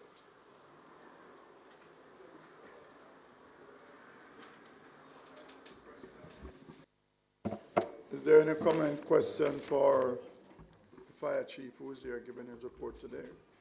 Chairman, Councillor Williams. Dr. Dove in our PDC report mentioned the Jamaica Fire Brigade fire warden program. So I'm just wondering if he has any information on that. As it relates to the fire wardens training, a timetable is currently being looked at, which will be communicated shortly. It's a small team, and there's a great demand for training, not just fire wardens, but also safety monitors. And it's also that same team which does inspections. So they are stretched. But a timetable is being looked at, which will be communicated shortly. Thank you, but let me sit down and just let me follow up with a position that I've taken. And I'm not sure if the Jamaica Fire Brigade has taken the suggestion on board. And it has to do with satellite stations across the hilly terrain of this parish. We looked at 3 areas. We looked at Cambridge, we looked at Maroon Town, and we looked at Adelphi. All these rural townships, they are fast developing. They all have population of 7,000 to 10,000. They're all situated between 10 to 15 miles from the nearest fire station here in Montego Bay. And from time to time, we have fire in those communities or adjoining communities. And in most instances, when you arrive, everything would have been totally burnt out. I even went further to say that these mini compactor, along with an ambulance, could be located at established government buildings that are there already, namely police stations. I am not sure if the fire department, the fire brigade, is taking up this matter and how are they seeing it? Because I know it is almost humanly possible for you to leave from Montego Bay to reach Cambridge, to reach Retrieve, to reach Maroontown, to reach Garlands, to reach Adelphi, to reach Somerton, and those areas without having a complete destruction of property on your arrival. And I would love to see the fire department, because it's your department, you are the ones who knows the terrain, you are the ones who are confronted with the challenges. I think it is full time for recommendation and suggestions coming from, and I'm speaking of St. James Fire Department. Whatever obtained elsewhere, fine. But we need to seriously look at how we can have these satellite stations. I know you have a lot of retired firemen who are living in these areas. I know you can get volunteer to work at these areas.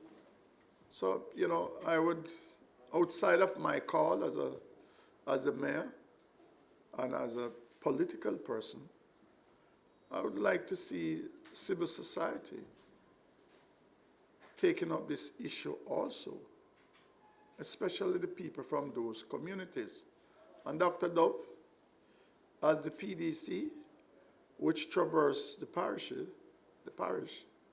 I mean, this is something that you can take up. This is something, in my opinion, that you can take up. Because I remembered when I went into Cambridge, I heard that an area was slated for a fire station. It has never materialized. And up to now, there's no modern way in Jamaica to treat fire than to have the necessary fire units available within minutes to protect life and to protect properties. So I would say, as the Parish Development Committee, I think that's an area that you need to put some more weight on to see how we can get those. And I was just scrolling the internet and I looked and I saw small fire trucks, just like the same thing as the Isuzu trucks, with all the necessary equipment to deal with it on a first responder basis. That by the time the bigger units come, at least the fire would be under somewhat control. And sometimes it's a small fire, starts in a kitchen, and it could have been contained. But by virtue of the distance, nothing is saved when the unit arrives. And so I would like to see a more robust parish pushing to have these satellite stations. I've heard the minister spoke about it, But we need to make the call from St. James. We need to have one voice coming out of St. James. And that voice can also be led by the St. James Fire Department.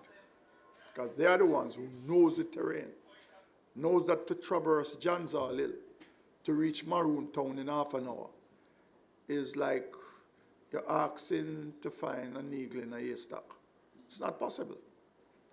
It's not possible. I'm pretty familiar with trucks. It's not possible to get there. Cambridge at best, 25 minutes. Come on. We need to rally around these cars. And with local sustainable development, we are trying to contain people in their respective community and not drifting into the city to create additional pressure on the city. These are some of the things that people look for, you know. What are the emergencies? Suppose I have a problem up here. How quick can I reach the hospital? An ambulance leaving from CRH to reach Adelphi, to reach Dumfries, to come back. Eh?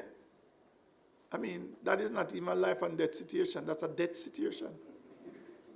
That's a death situation. By the time you come back, you're dead. So let us see if we can sometimes advocate a little bit more aggressively for some of these systems to be in place. Thank you very much. Yes, Deputy. No, Mr. Vassiano, yeah. The work on the Barnett Street Fire Station should have started in April. Yes, I'm saying that the work on the Barnett Street Fire Station should have started in April. So I just want to find out from Mr. Vassiano, what is the situation there? The new date that we have received is May 27th. As to the reason behind that, that wasn't communicated. But just a new date, May 27th. I understand that quite clearly. LGR, Mr. Lee, any update? Yes, Mr. Chairman. Thank you very much. Okay, as I've always said, that the reform agenda continues. It's a process. So we have issued to all councillors and staff in the technical department copies of the new Building Act. And we are now in the process of organizing some sessions so to allow us to go through this Building Act and be familiar with the different provisions so that we can properly implement this act. We continue to work on that. Our next initiative that would come under the reform agenda would be our local economic development program. And as you know, the goal of the LED program was to create wealth, generate jobs and increase income, and ultimately reduce poverty. And that is against the background of stimulating the local economy. So we continue to work to achieving these objectives, Mr. Chairman. And so, as you know, last year we started the LED program, and that saw us giving small grants to some 200 persons. And each person would have received grants to start small businesses in the area of farming, poultry, grocery and bar, art and craft, restaurant, merchandising. So we think that the program was a successful program for 2018. And we have carried out, of course, our feedback to see how we could inform the process and how we can do better this year. And so, from a quick survey that we have done, we realized that most persons have shown tremendous success with the program. For example, in Council Cook's division, we saw one person who we have given a grant for 30 chicken, has improved the business and is now doing 100. in Council's Reed division, we saw where the recipient has now established a business in chemical, sales of chemical, and has his own account with Minot Chemical, and he's doing well. In Councillor McGann's division, we saw where the recipient has expanded his business to 200 chicken and is now going into egg farming. So they're moving out of boilers now to add layers. So they're going into egg farming. In Council's Wind division, again, we see where the recipient has improved his restaurant business and is doing well.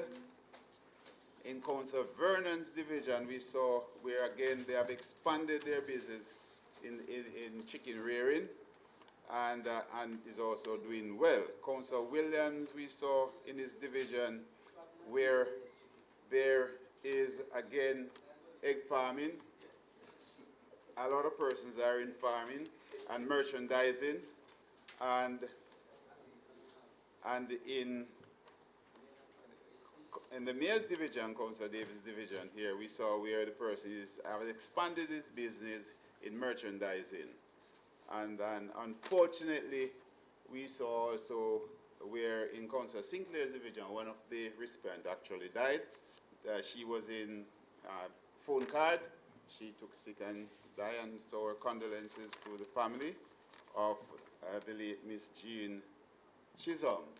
She died sometime in April 11. She was a part of the program. But overall, we think that the program has done well. And so the recommendation going into the financial year this year is that we saw where there was a need to expand the program so that we could achieve our objective of generating wealth and impacting the persons in community. And so at our last financial meeting, the council moved to actually expand the business, to double the capacity going into this financial year. Last year we spent just under $5 million on the program, and the recommendation is that we double it this year to spend just under $10 million on the program so that we can affect more persons in the community and ultimately generate income and create wealth. And so, in closing, I must say the LED program is not about quick fix. It requires practical understanding of what are the local issues, and it requires a good knowledge of the formal and informal economies, its linkage, its competitive advantages, and its opportunities. And I must say, special thanks to Dr. Dove, who coordinated the program this year and was responsible for doing the survey, doing the reports, and informing us as to how the program is functioning. And I must also say thanks to Councillor from the Maroontown Division, who is, I would say, one of the instigator of this program. He was one of the founding member, if I may say so, and he has given tremendous support to the program in terms of knowledge and in terms of how we can improve what we're doing, and he has pledged his support to continue to work with us. Training is one of the need that was identified, and so we are working on a training program. We're expecting that sometime by the end of this month, going into June of next month, we will have a training program which will be focusing on basic accounting principles and principles of marketing, and also ultimately sustainability of these small businesses, how they can sustain their business and ultimately grow their business. So we'll be trying to give them principles of, accounting, entrepreneurship, marketing, and sustainability. So that program is being planned for next month, coming in, end of this month into next month, we will be able to get all the participants, both persons who are already on the program, and we were hoping that we probably could get some of the new persons so that they can start off on a good footing. And that is the plan going forward for LED.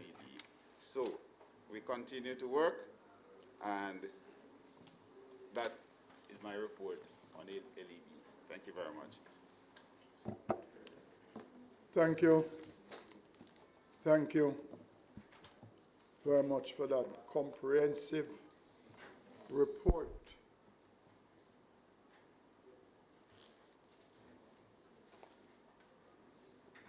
Oh. You're stopping me in my tracks, Councillor Troop. No. Go ahead, Councillor Troop. Thank you, Mayor. I also want to big up my colleague councillor from the Marion Division. But I noticed, Mr. Mayor, that all the good reports, none of them come from none of the four here. I noticed it was three. No. Councillor Reid was mentioned. Chemical production. Right. Councillor Reid was mentioned. I apologize, Mr. Mayor. Okay. Mr. Mayor, I also have successful stories. It's a sample. Tell your story. It's a sample. Yeah. And, yeah, but you need to ask me. Don't say you're suspect or you think. Nothing will go so. I have somebody that assists with $25,000 to start selling underwear. what? Yes. That person has now moved from a suitcase walking into a shop. Here. Underwear. No, Mr. Lingerie. Listen. Mr. Mayor, on a serious note, that person. Tell us the truth that you want to tell us. No, that person. You want to say something more to I am us. saying to you. You have never had it this good. You have never had it this good. Don't hide it. Don't hide it, my friend. Councillor Chief, don't hide it. Mr. Mayor, you have never had it this good. I'm asking you to put words in my mouth. I'm telling you what I know. But if you want to make it real prosperity, I think we should increase it from $250,000. You weren't listening to the... 1 million. No. No. 1 million. No. You're moving too fast now. I'm moving too fast. It has to be done within a context of availability. But I can promise Mr. Cook. I can promise you something. That when I took that chair there, I take that chair, I'm going to give it $2 million per year.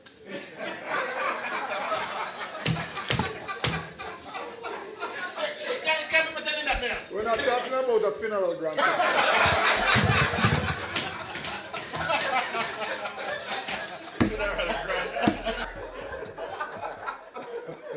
So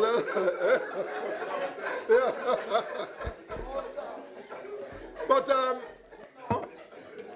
there's no doubt that this initiative shows that we care, and we came here on that promise that we care. And so when Councillor Cook came to me with the idea, I said, I'm going to say something. Let us run with it. Yes, not to make you feel lonely. Right? So, and I'm happy for the increase. And what I said, and I will say it again, that it's a very good program. We're looking at some $8.5 million to assist young entrepreneurs. And so we have recommended that we continue with Dr. Dove as the lead officer to oversight and see to the execution of it. And we are looking for the best results because we are looking to create wealth, to create job, to create income, and also to remove our people from poverty to prosperity. So once again, thank you very much for that very, very comprehensive report. And what we need to do, and I'll speak to the PR department, because we are doing a lot at this municipality. We are doing a lot. Back to school coming up, the minister has committed to give each councillor 500,000. We have had little assistance with funeral grant. We are now getting a little assistance with housing assistance. These are things that were never available.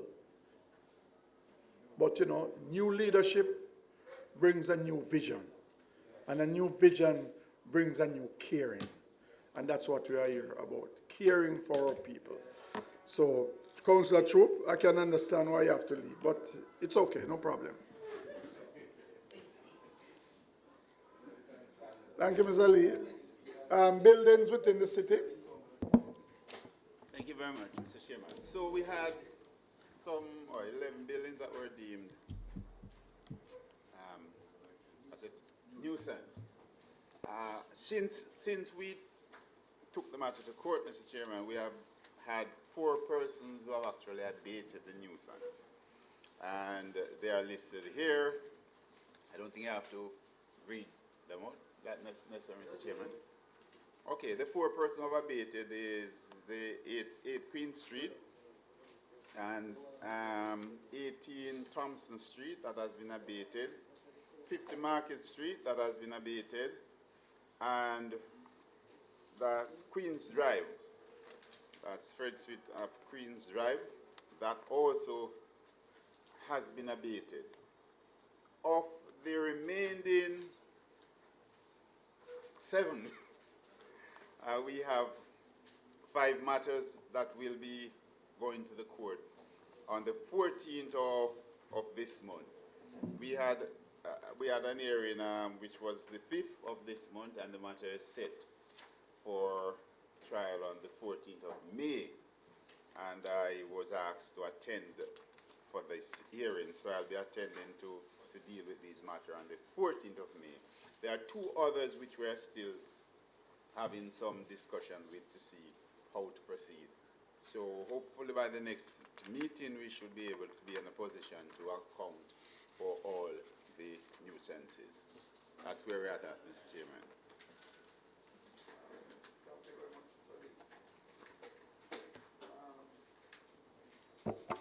Councillor Thomas, you choose to come after the demonstration. One of your constituents came in the gallery and were demonstrating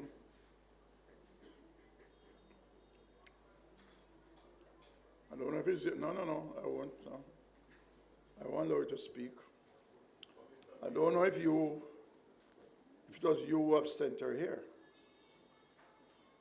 But I realized that you came in immediately after she left. So I will be speaking to you, speaking to the SUP, to see how the concerns that you have raised, to see what can be done. Because I don't think that with the level of resources, even though not unlimited, that we are getting here, I think we should avoid, as councillors, our constituents coming here to demonstrate. And when it reaches that point, it tells me that all other means to get in contact or to have dialogue has failed. So I will speak to you on the SUP. Eh? You're going to hold us? know the constituent that was here. She happens to be the president of the Westgate Hills Association, right? And I'm sure you have met with her, you and I have met with her on many occasions before. So I don't think communication would be an issue in terms of being able to communicate with her counselor. As a matter of fact, I think she communicates with her counselor at least every day. I am not aware that she was going to be here for a demonstration or to move placards, but I find it quite interesting, right? And to you to go down a road of even suggesting or even hinting that it is possible I who sent that constituent here, I think you should not tread on that part, Mr. Mayor, with all due respect, right? However, be that what it may, I think the citizens of Westgate Hills, like many other communities, have genuine concerns that can be addressed. Some can be addressed through the municipal corporation, and some can be addressed through the central government, right? And as you say, we can look at what they are and see what are the additional assistance that they have there. But we must remember, and at a community meeting that you and I were present, that Westgate Hills issues far transcend just a few roads, because that is also one community that sections of it has not been taken over by this very said parish council from the time the developers had collect for the lands, collect for the subdivisions and hand them over. So the people in Westgate Hills are having tremendous concerns over a myriad of issues, Mr. Chairman, and we can look back at some of what those are. Some are definitely before your time, definitely before my time, but they really need some form of understanding as to how they go forward with many of the issues. So yes, Mr. Mayor, I did not send that constituent here. I was not aware that the constituent was going to be here, but rest assured, I am aware of her concerns, and they might just be genuine.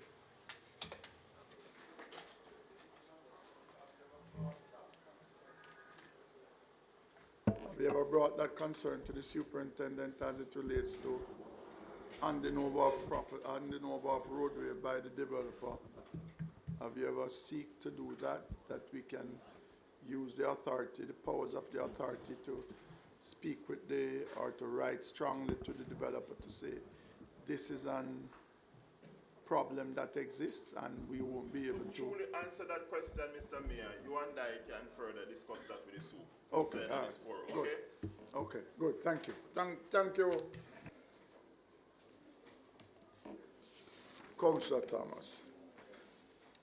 Water shortage in several areas of the parish.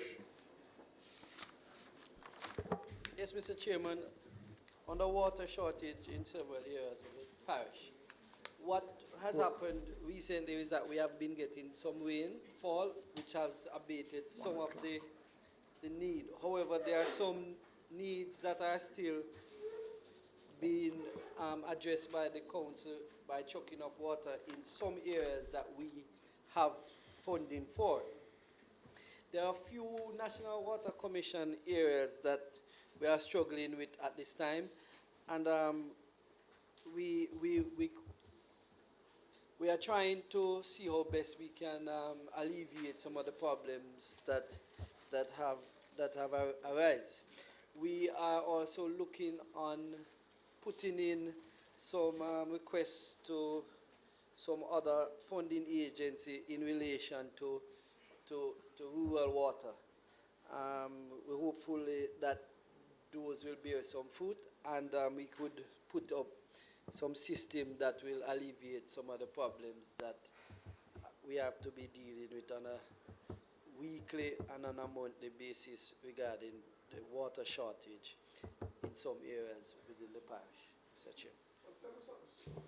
Have you done a comprehensive water review policy for the parish of St. James to know exactly where these?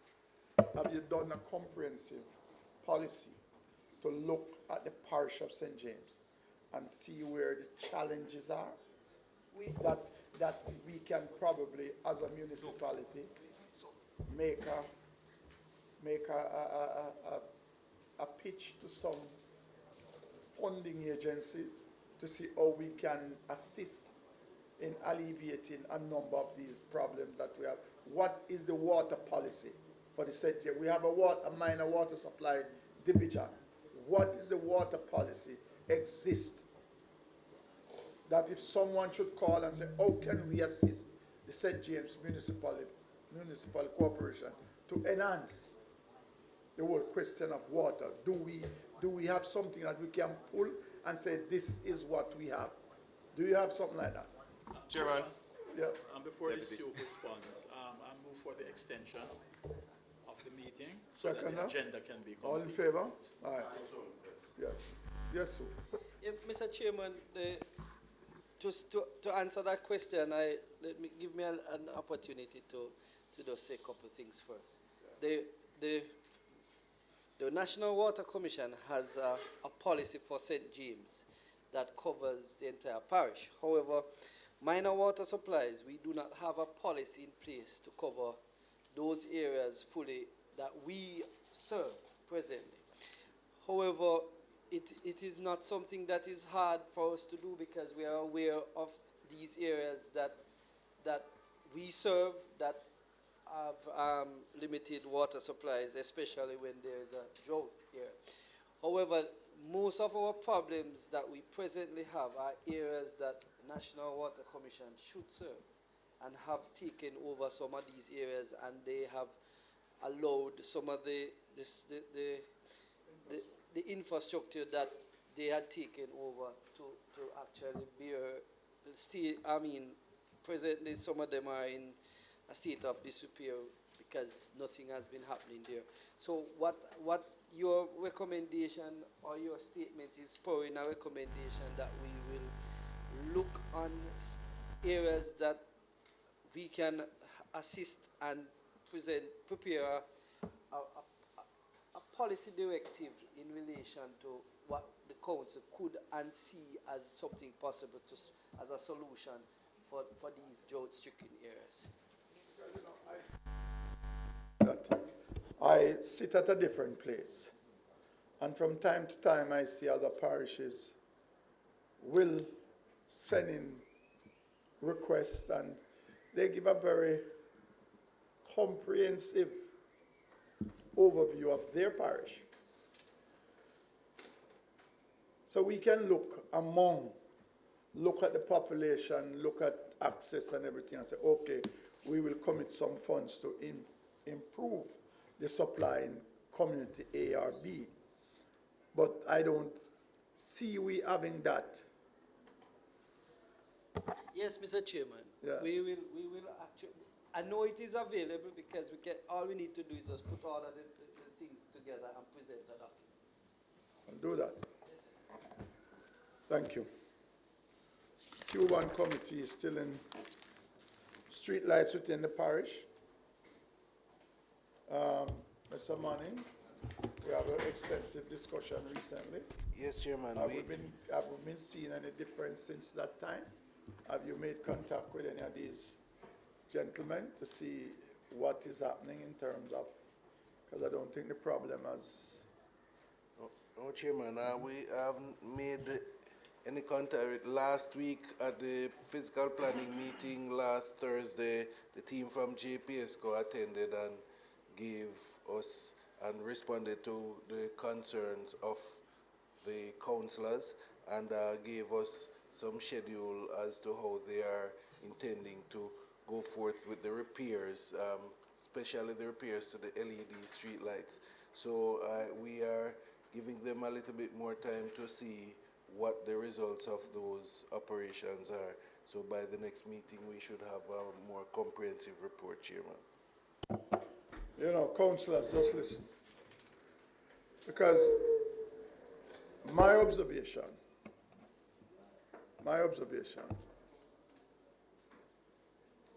is that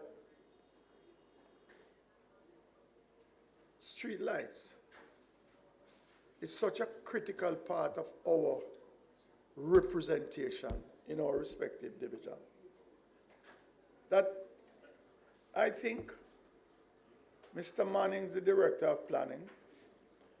I'm not sure that he has the time to really focus and monitor the complaints that comes in from councillors as a result of lights which are not working, poles which need to be changed, and a myriad of problems. And I am thinking, and I don't know what is your thought process, shouldn't we have a desk that specifically responsible for accepting, monitoring the whole question of street lights? So the councillor come and he made a report. There should be a level of communication, because normally what I see happen, we used to have someone here who used to monitor the lights, see where the lights are not working, attend our meeting, file a report.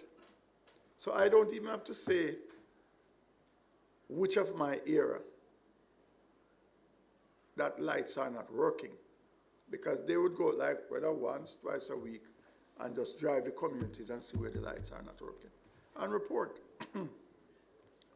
But what I see happening now is that I might call the people from JPS to come and fix 2 lights for me. Another councillor will do the same thing. Another councillor will do it. I don't think we can deal with close to 12,000 street lights in the parish like that.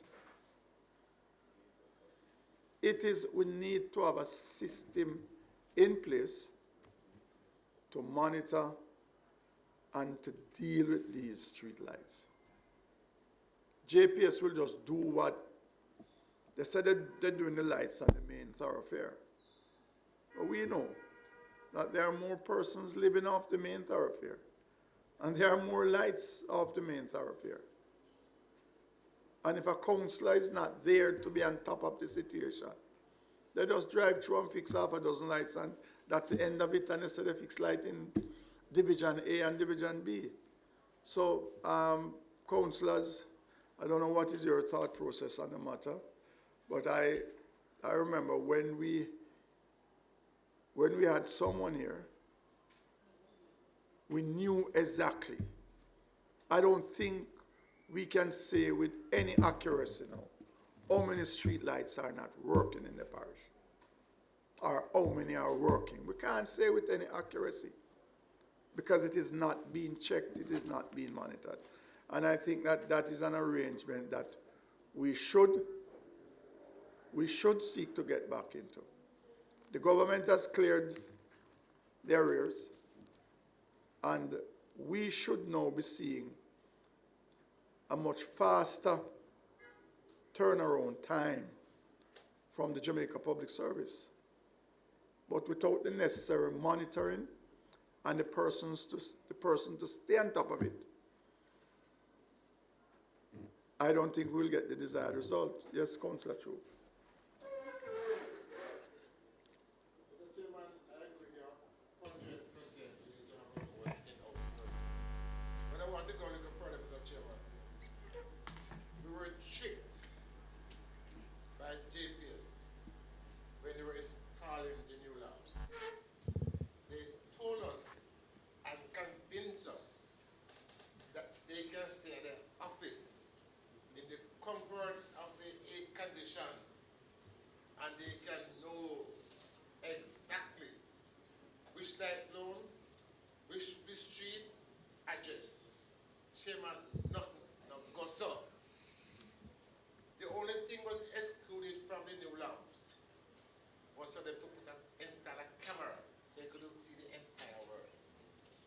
Chairman JPS, and I'm going to tell my colleague council again here, 3 agencies that make you lose a seat: JPS, Solid Waste, and Water Commission. Those 3 agencies will make any good council look bad, because your constituents feel like you're not doing your job.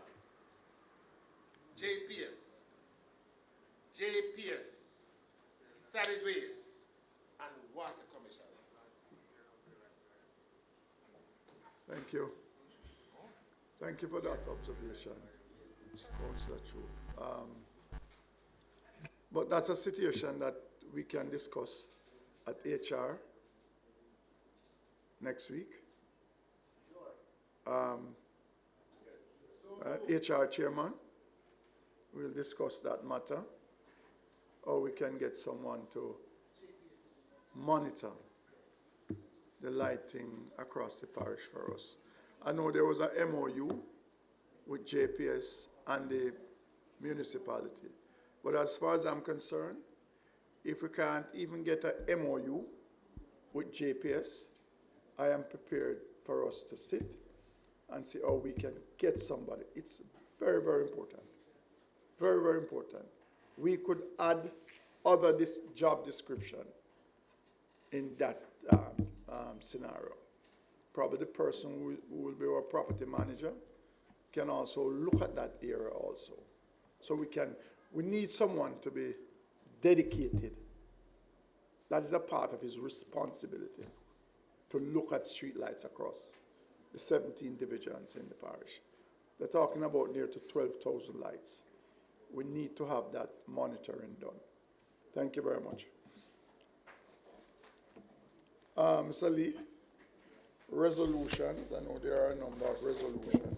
Yes, Mr. Those Chair. which we can, Can report on. Okay, yes, those Mr. which Chair. we have given support, those which we have can't proceed at this time. Any new Okay, Mr. Chairman. Any So new resolution? I'll just give you an update on what we have so far. The resolution at Real Community Land, we're still awaiting information on that from Stamp Office. Mr. Manning's advice that we're still awaiting information from Stamp Office. It's out of our hand right now. We're trying our best to get the information. That's the one to do with Corrigan, right, the community land. Yes. The resolution having to do with, well, Jimmy Cliff has been removed, so that is to be taken off. The resolution having to do with the cemetery at Gloucester Avenue, we continue with the advertisement, which should continue for a period of 3 months. At the end of this month, we will have completed the 3 months advertisement. At that time, we will apply to the minister for a conditional order and also proceed to do the survey of the area so that the map can be developed for lodgement in the stamp office, in the records office. The resolution for to rename Sunset Boulevard, we have completed what we need to do to make that a reality. We are now waiting the renaming ceremony. So we'll have discussion with the Public Relations Department so that we can put that in place. The same also for the resolution having to do with Quebec. Also, we need to have the renaming ceremony. Right. Southern Cross Boulevard, we're still having some issues to be resolved, and we are working with the ministry to get that resolved. It has to do with some technicalities in terms of the direction and the intersection of that road. So we are still working, SOUP is working with ministry. We have sent off some information, and we are hoping that that will satisfy the requirements of the regulations. The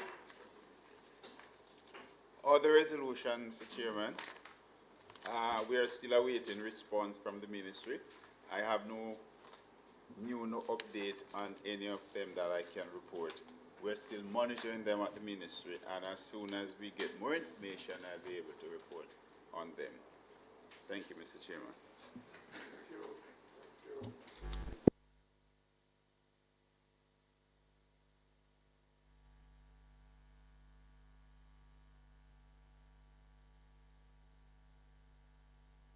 We are now down to mayor's announcements. Let me just pull my notes.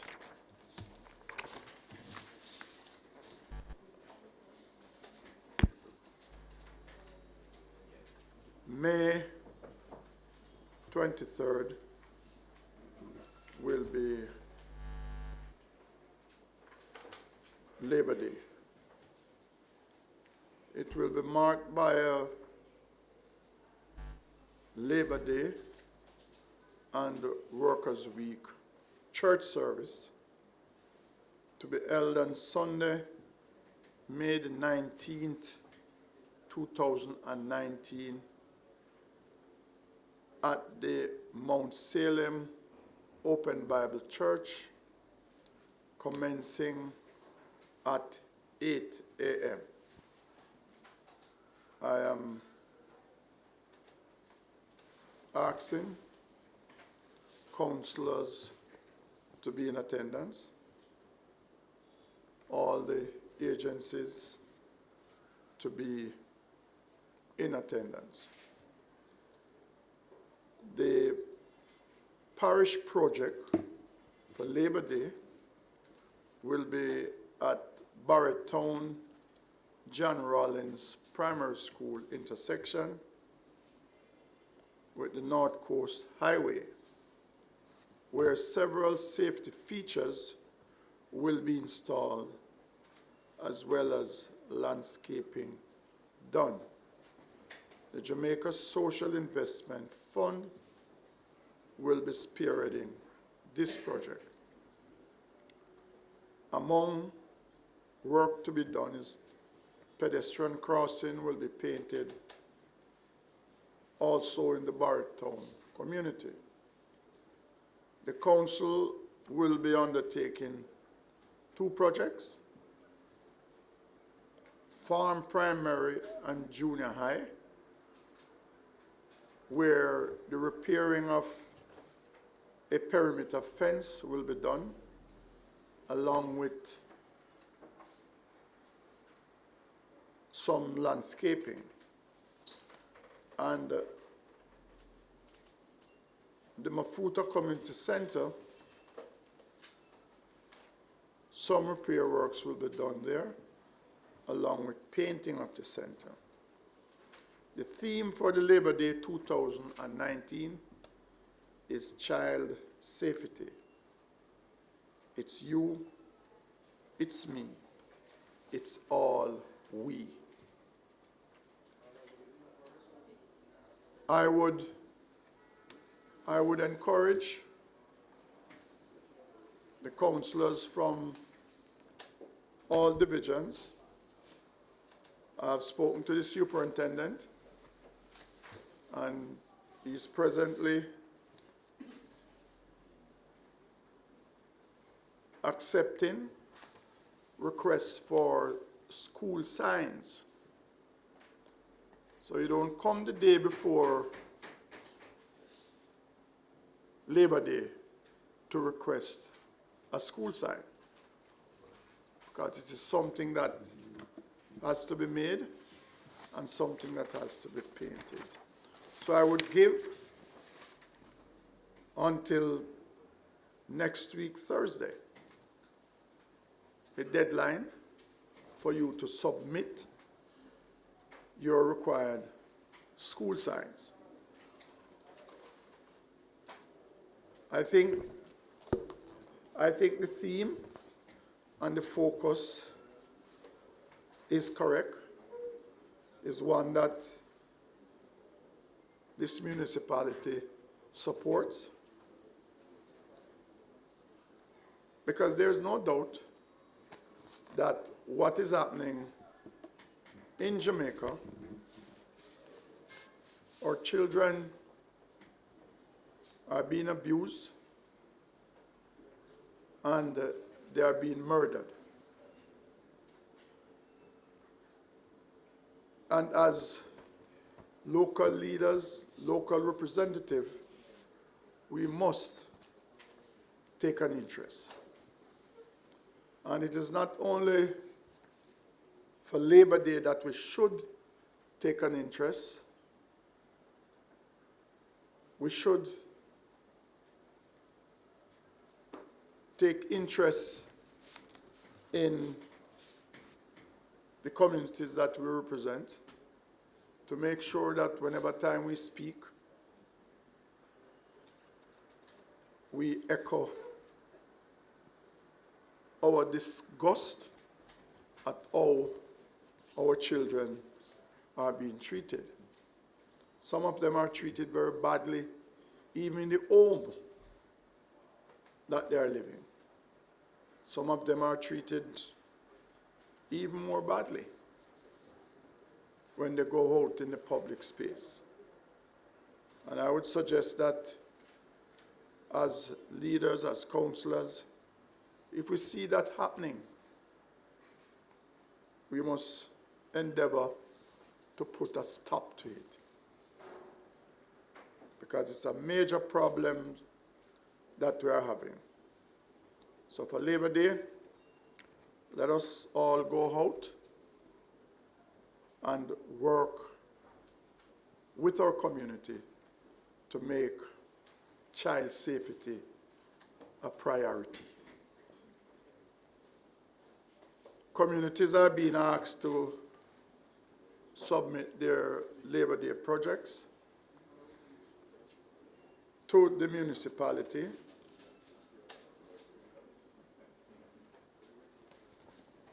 And I would encourage the communities to register their projects. As we are well aware, and there are signs to confirm, the construction of the Close Harbor Beach Park has commenced.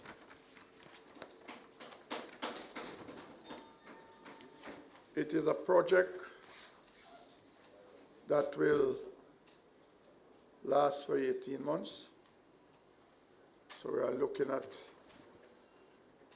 December 2020 when it will become available for the citizens of this noble parish to enjoy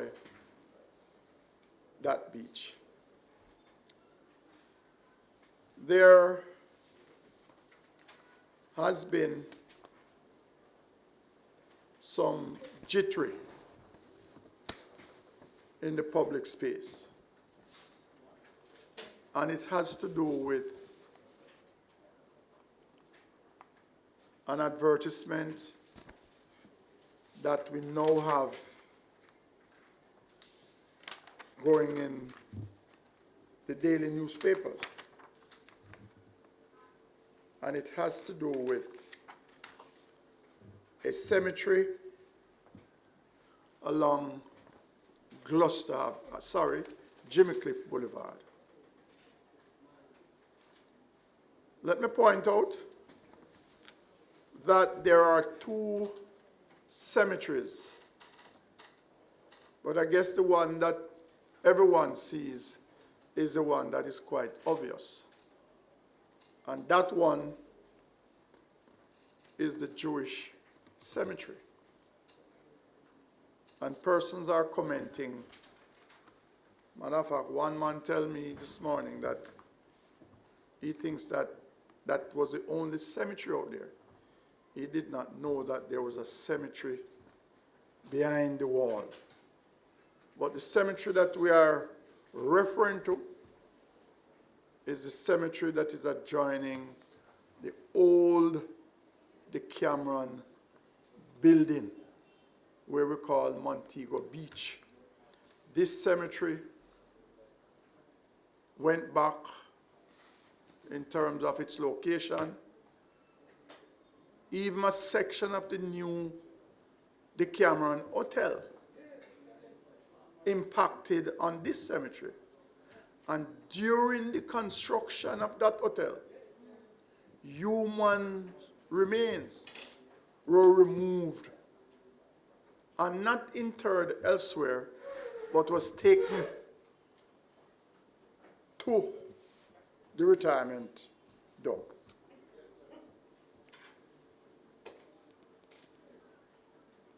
What we are seeking to do, we are seeking to observe the rule of law. And of such, the Parish Council Act, which is the Local Government Act, has given us a municipality to proceed along a certain path as it relates to having a resolution. But before that is done, we have to establish that no burial has taken place at that location for over 20 years. Well, from my own investigation, there hasn't been a burial there for over 100 years. And so, with the shortage of parking space on the Hip Strip, with that area being a suitable area, and let me tell you, the development that has taken place in that area warrants additional parking. And what I can say is that a number of persons who operates business in that area, they are expressing an intent to partner with the municipal corporation to put a parking there that would be fitting to that area. And as such, at the end of the publication that is now taking place, we will apply to the Minister of Local Government for a conditional order. And then we will proceed from there with the necessary investigation by the necessary authority. I know the public health might want to have a look. I know NEPA will want to have a look. But there are precedents for cemeteries to be reverted to more useful use. And of such, that area we are seeking to develop that area into a modern car park to allow more space for traffic and for commercial activities in that area. So once again, I would appeal to our citizens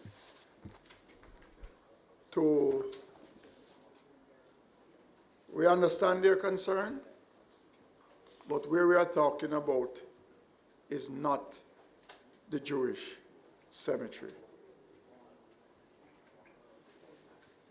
There's the Sam Sharp Teachers College and the St. James Parish Library has been collaborating in a series of panel discussions dubbed Cocktails Conversation. And one such conversation dubbed Disaster Preparedness in the Second City, which Mr. Lee, we should have sent back this because they should not be referring to us as a second city. Yes. Disaster preparedness in the city of Montego Bay. And what they have here, a flood of issues. And this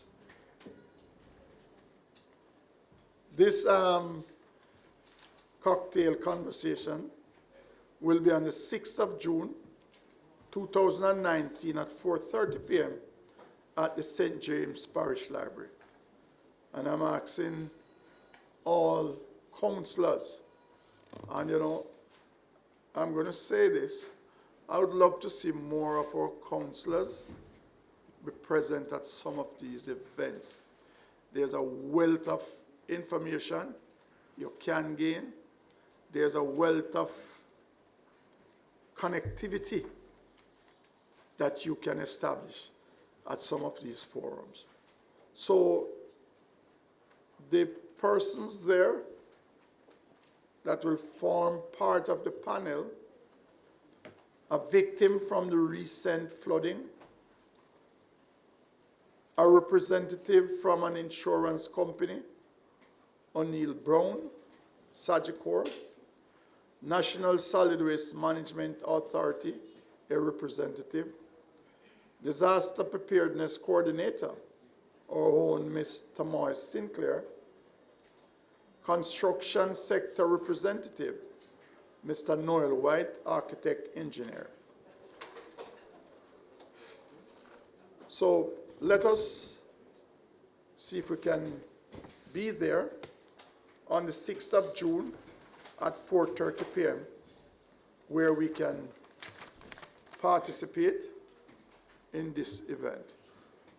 So once again, that would end my own mayor's announcement or announcements. Can I now have a resolution taking us to the local Board of Health?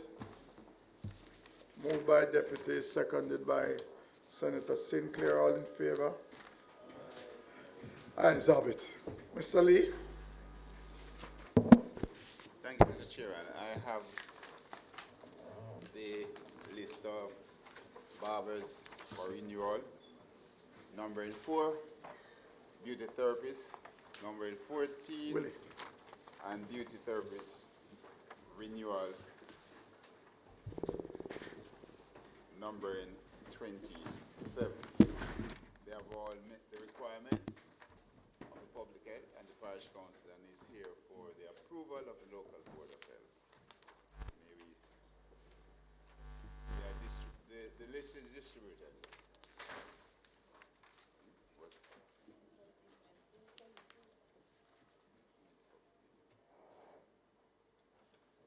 Okay. So I ask Mr. Chairman that we entertain a motion to approve the barbers, beauty therapists as per the attached list that was approved at the public health of May 1, 2019. Councillor, yes, okay, good, thank you. Do I have a seconder?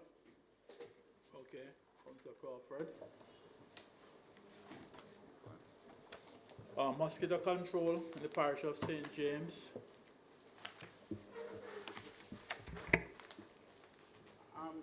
Chairman, the just concluded program that was funded by Honorable Minister was tremendous success. We have a program that will begin on the 3rd of June, where similar persons will be employed. Similar activities to cover the parish to include motor vehicles, so we'll be covering the parish in a more effective way. We have been receiving some complaints because of the rains. Our AD's index has risen to about 28 now, and you would have imagined since we have the regular rainfall that we would have been having that. But we have been trying to alleviate some of those complaints with the staff that we currently have. We'll be re-employing some persons for the program to begin on the 3rd of June. I had already spoken about challenges with rodents, but I want to just, I want to make special mention of a particular premises that I believe that is a disaster waiting to happen. And it's no other than the People's Arcade that is owned by the Jamaica Railway Corporation.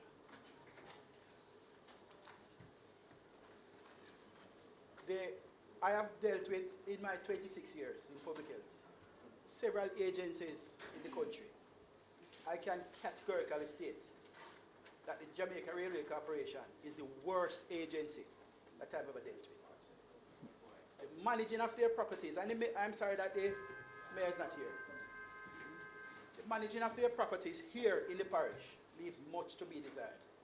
From the city of Montego Bay here to as far as Catadopa.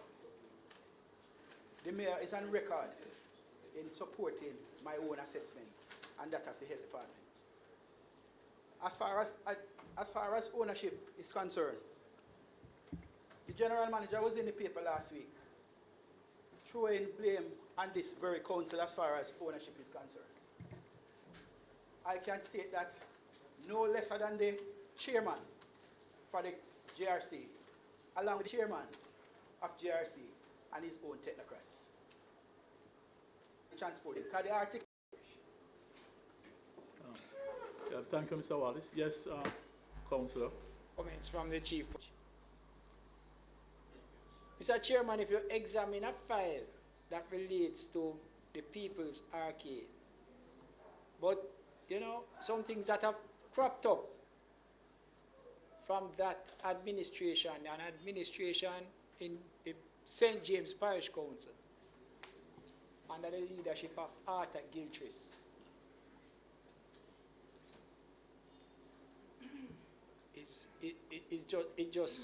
It would bring pain to all of St. James. That facility over there, when you look at the record, was literally captured by the action of Arthur Gilchrist. And that what it says to me is that we are not to play politics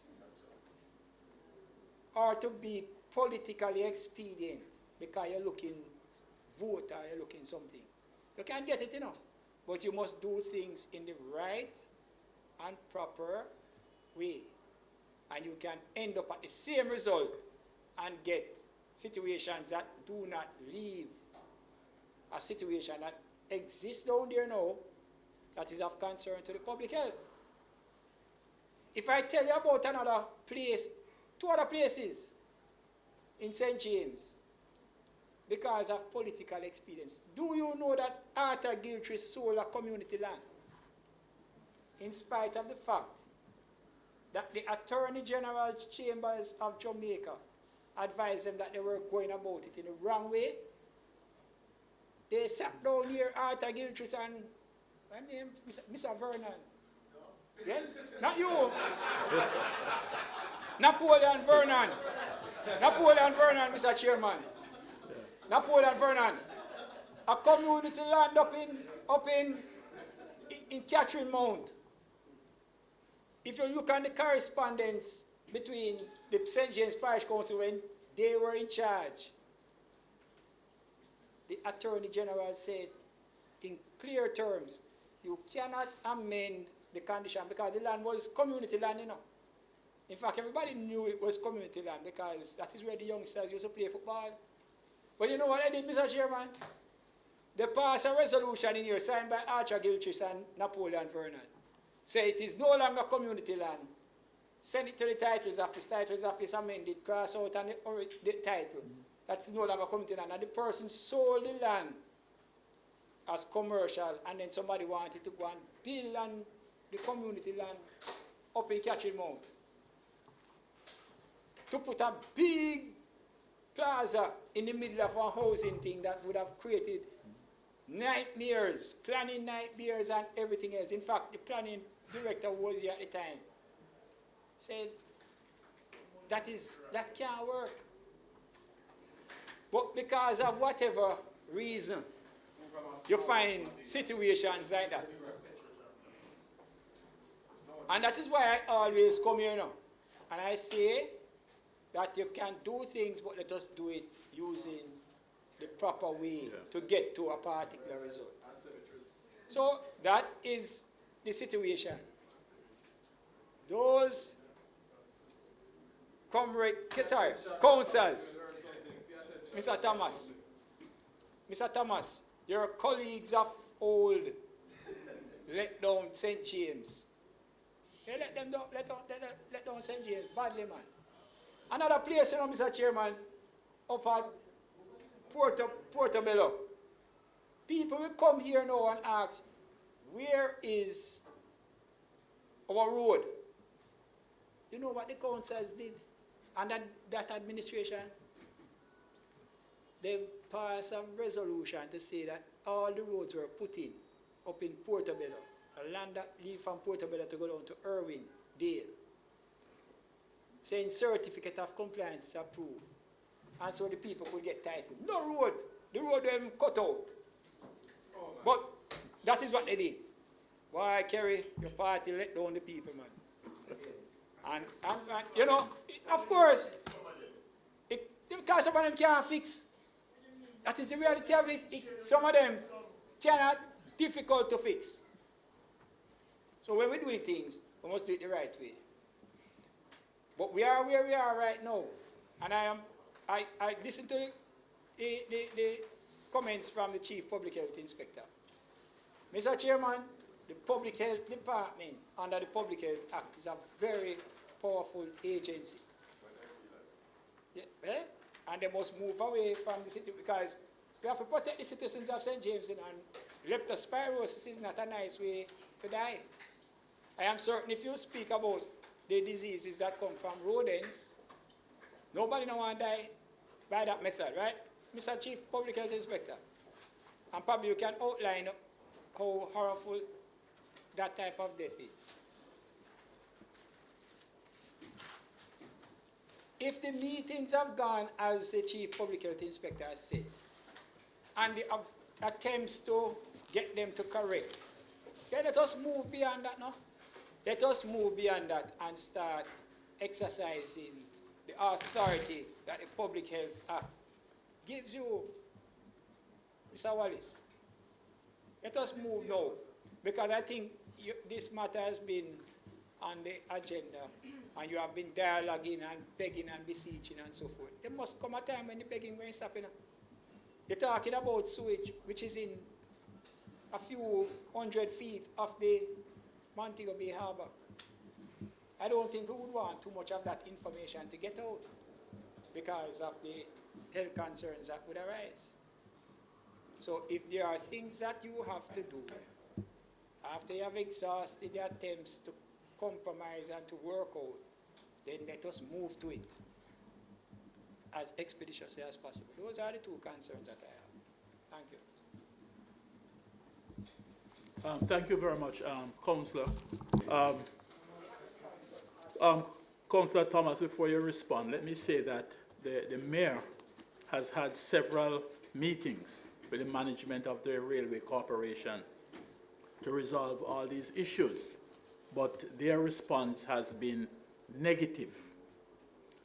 Now, what can be done? The councillor mentioned the public health can play a very positive role in this. So,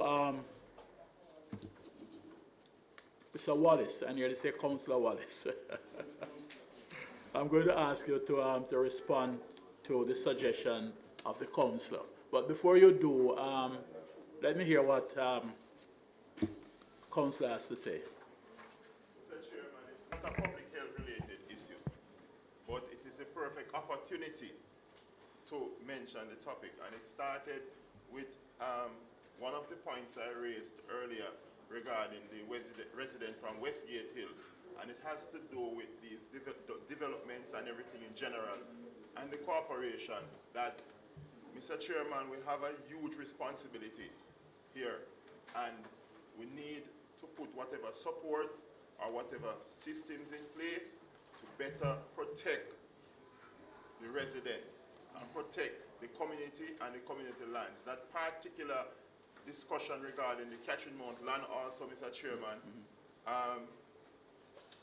I will have further discussion with the planning director and the public works guy regarding it, because I'm having some complaints from Catherine Mount regarding churches and public lands and see how it arrived there, because there's a brewing issue between the community and one church in particular over the use of those lands as was originally outlined in the agreements or terms when they were initially conceptualized as developments. So, on a point of order though, on a point of order, we are at a local board of health. Is that issue an issue that was raised by the Chief Public Health Inspector? No, that is dealing with? He was responding to what you had said about the lands in Catherine Hall. Mr. Chairman, Mr. Chairman, What is he trying? No. Mr. Chairman, It was let the member raised know. about. No. It was raised in a particular way. You know. So it's not. I didn't open it for general discussion. So I'm asking him: is he on point? Is he on point? Mr. Chairman, as I would have stated, it was not the moment for it, but it was the right opportunity because he had opened the window with that particular discussion. But because he was outside, Mr. Chairman, he did not hear what I said. So we can continue with the regular meeting, Mr. Chairman, while the member sits. All right, let us get back to the health matter. Mr. Wallace.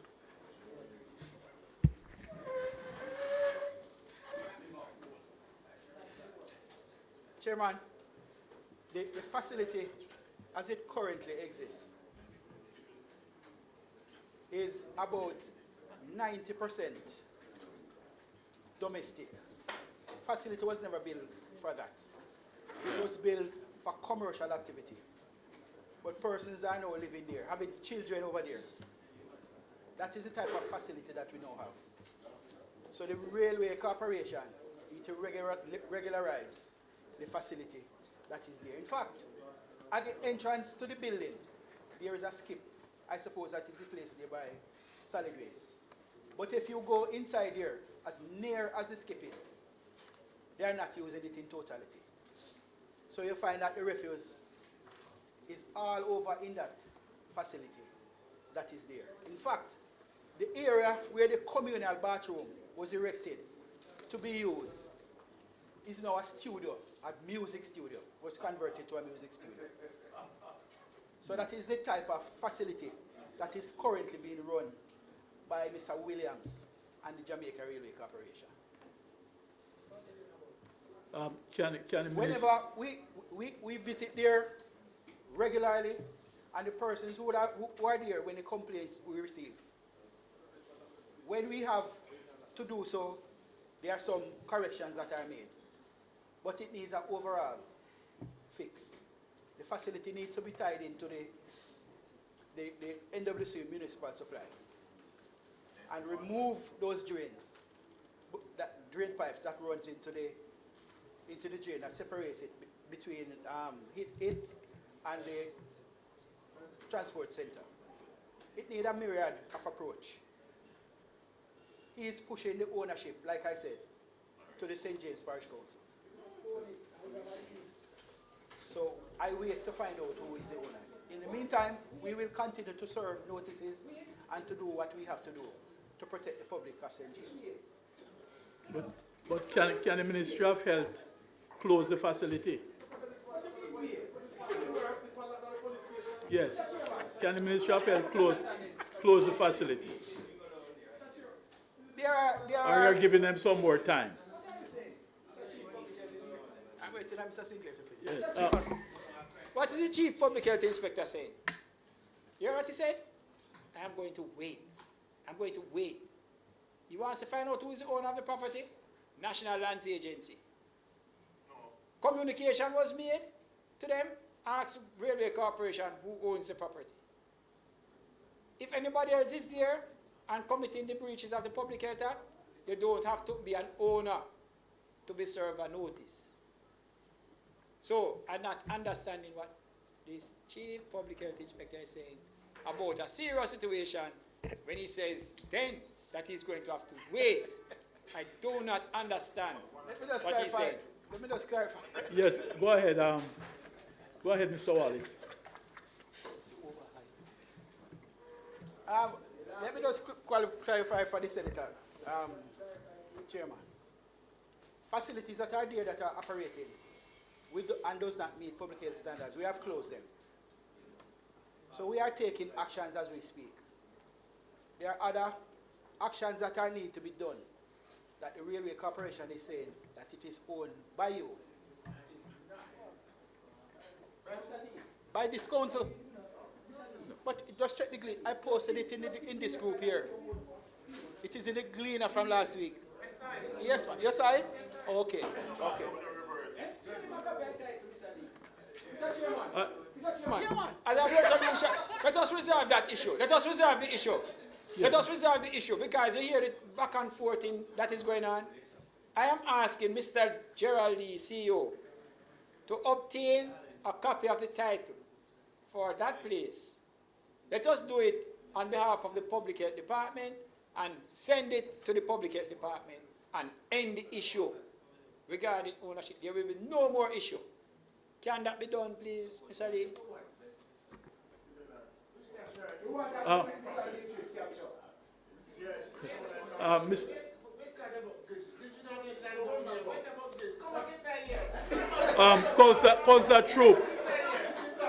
Councillor Troop, we are not dealing with that. We are dealing with the issue of the Railway Corporation.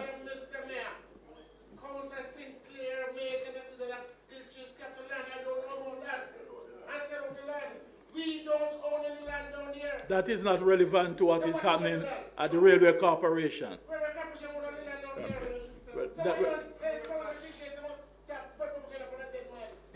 I am dealing with the lands of the Railway Corporation. And I want to find out what the Ministry of Health can do, because it seems to me that that facility needs to be closed permanently. Close it. But Mr. Chairman, I've seen in many meetings and heard discussion, not with only road and for Railway Corporation, but also with building, illegal buildings and properties before, Mr. Chairman. So it seems that the Railway Corporation is a nuisance to the St. James Parish Council, and as such we should really have stronger discussion. So it's not just public health, it's building illegals, all other things. So we put all of them together, Mr. Chairman, and sanction the Railway Corporation and get them addressed. Mr. Mayor, I am moving a motion that the public health close the facility and we find the owner. So move.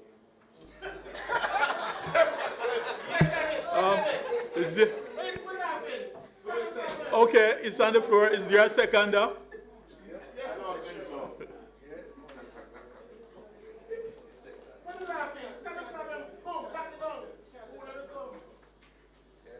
Is there a seconder for that motion? Okay. Kerry, you have seconded the motion. Okay. Yes, we are going to take the vote. Those who are in favor.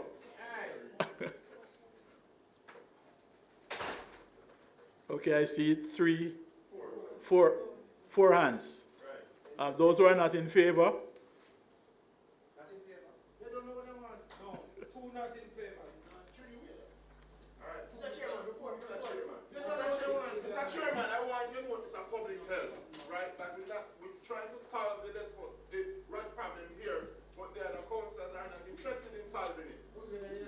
No, you're digressing now, Councillor. Councillor, let us deal specifically with the Railway Corporation. Mr. Chairman, there was a motion. May I? On a point of order, Mr. Chairman. All right, so clear on what is happening there just a while ago. So if you can please just explain what is happening so that when the vote is taken, we can know what we're voting on. Councillor Chu rise to his feet, made a statement, and then it was called for a vote, but I don't think the councillors on this side are so clear. So if you can the Public Health Inspector has explained what is taking place done by the Railway Corporation. And as I said earlier on, the Mayor has had several meetings with the management of the Railway Corporation, but their response has been negative. It has been of no avail. So Councillor True has moved a motion that the Ministry of Health close the property. There was a seconder by Mr. Thomas, so I'm now taking the vote. Sorry, when you say close the property, what does close the property mean? What does it mean? What does close the property mean? We're being very vague. I am asking, Mr. Chairman, let me explain. I am asking for the public to close the place permanently. There's a problem down there. I am not supporting that motion. There's a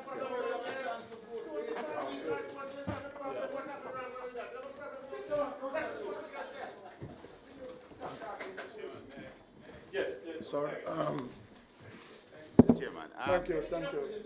The issue, Mr. Chairman, just for clarity, the understanding is that it's a complex. It's like a plaza. So there are several businesses that are operating within the complex. So the question is, the motion, is it saying close all the individual businesses or the ones that are in violation? Because I am trying to understand how can you, would you be able, right, that is what I'm going to ask the public, to explain whether or not it is in your power to close a complete complex because one or more businesses within the complex are in violation, or is it that you can close the entire complex because there are some general violation that affects the community in general? So that is the clarification which I think we need. So that is the clarification, Mr. Chairman. No. Indeed. No, it was Councillors, the vote wasn't taken. What is it that we're going to close? The four minority is in support of closing. The chairman was asking for those who are against the closure should raise their hand. Those against? Those against, have it.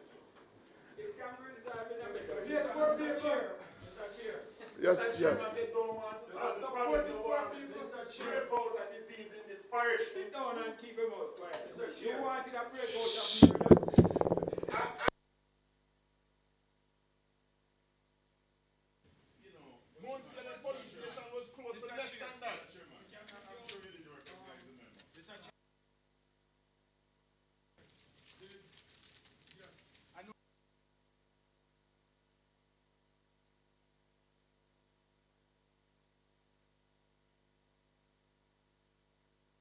When your deputy was chairing, he was taking the vote.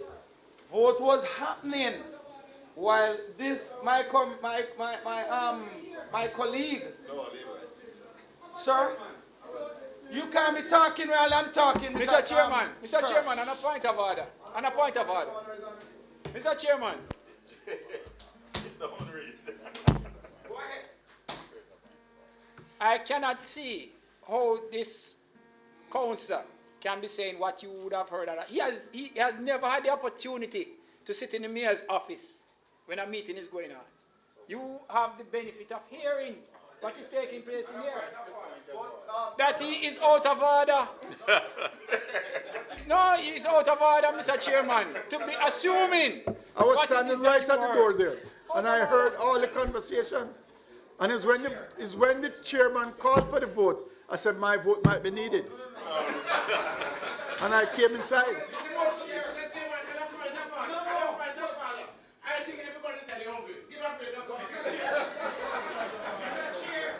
You know?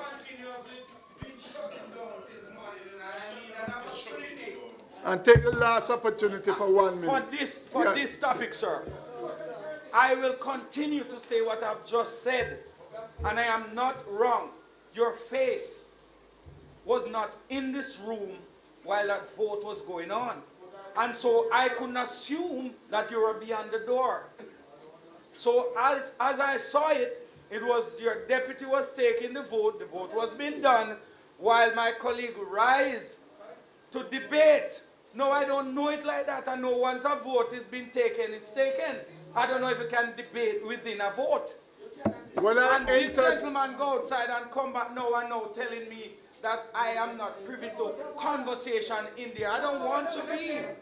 I am talking about what is before me. What is before me is what I'm talking about here. Councillor Reid. And your face was not in the room.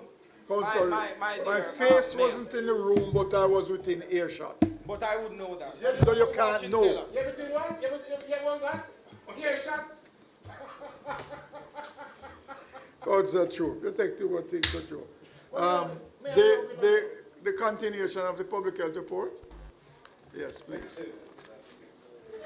Let the rats run. Thank you, Your Worship. I almost forgot I was supposed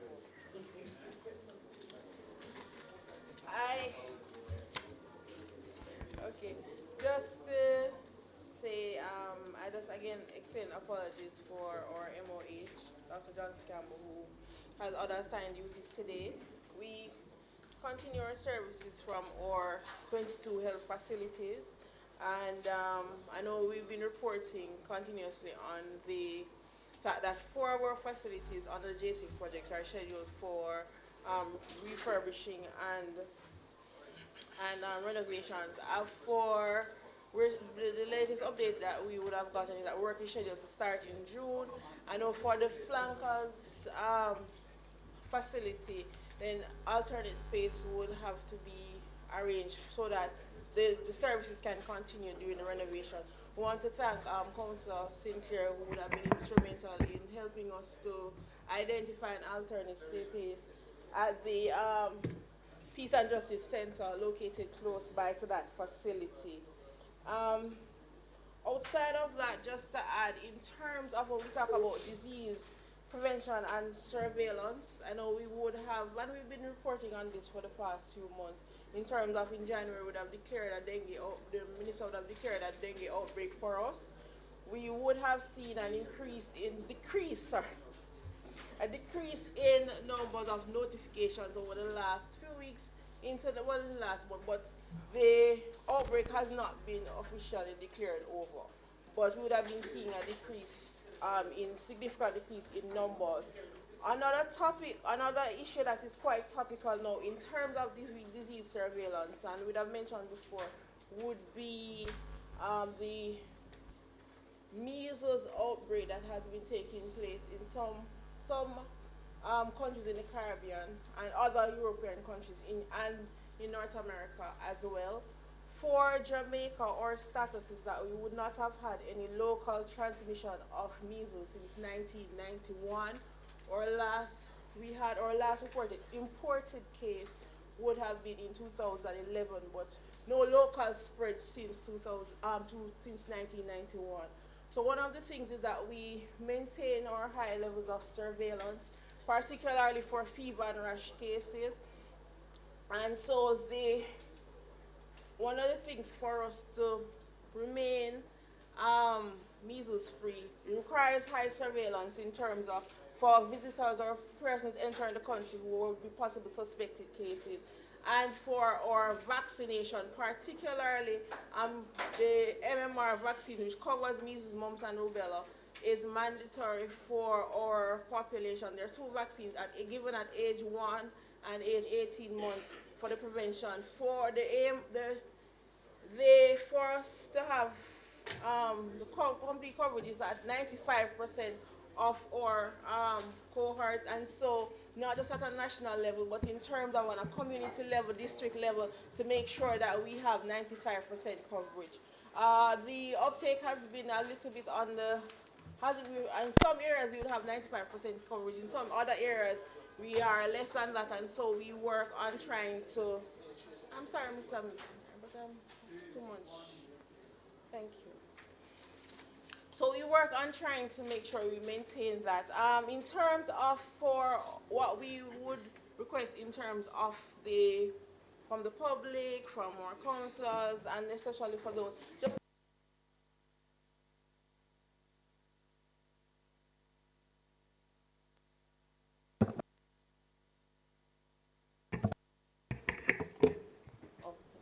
Yes. To ensure that our children are fully vaccinated. So for those, in terms of, if you know, to encourage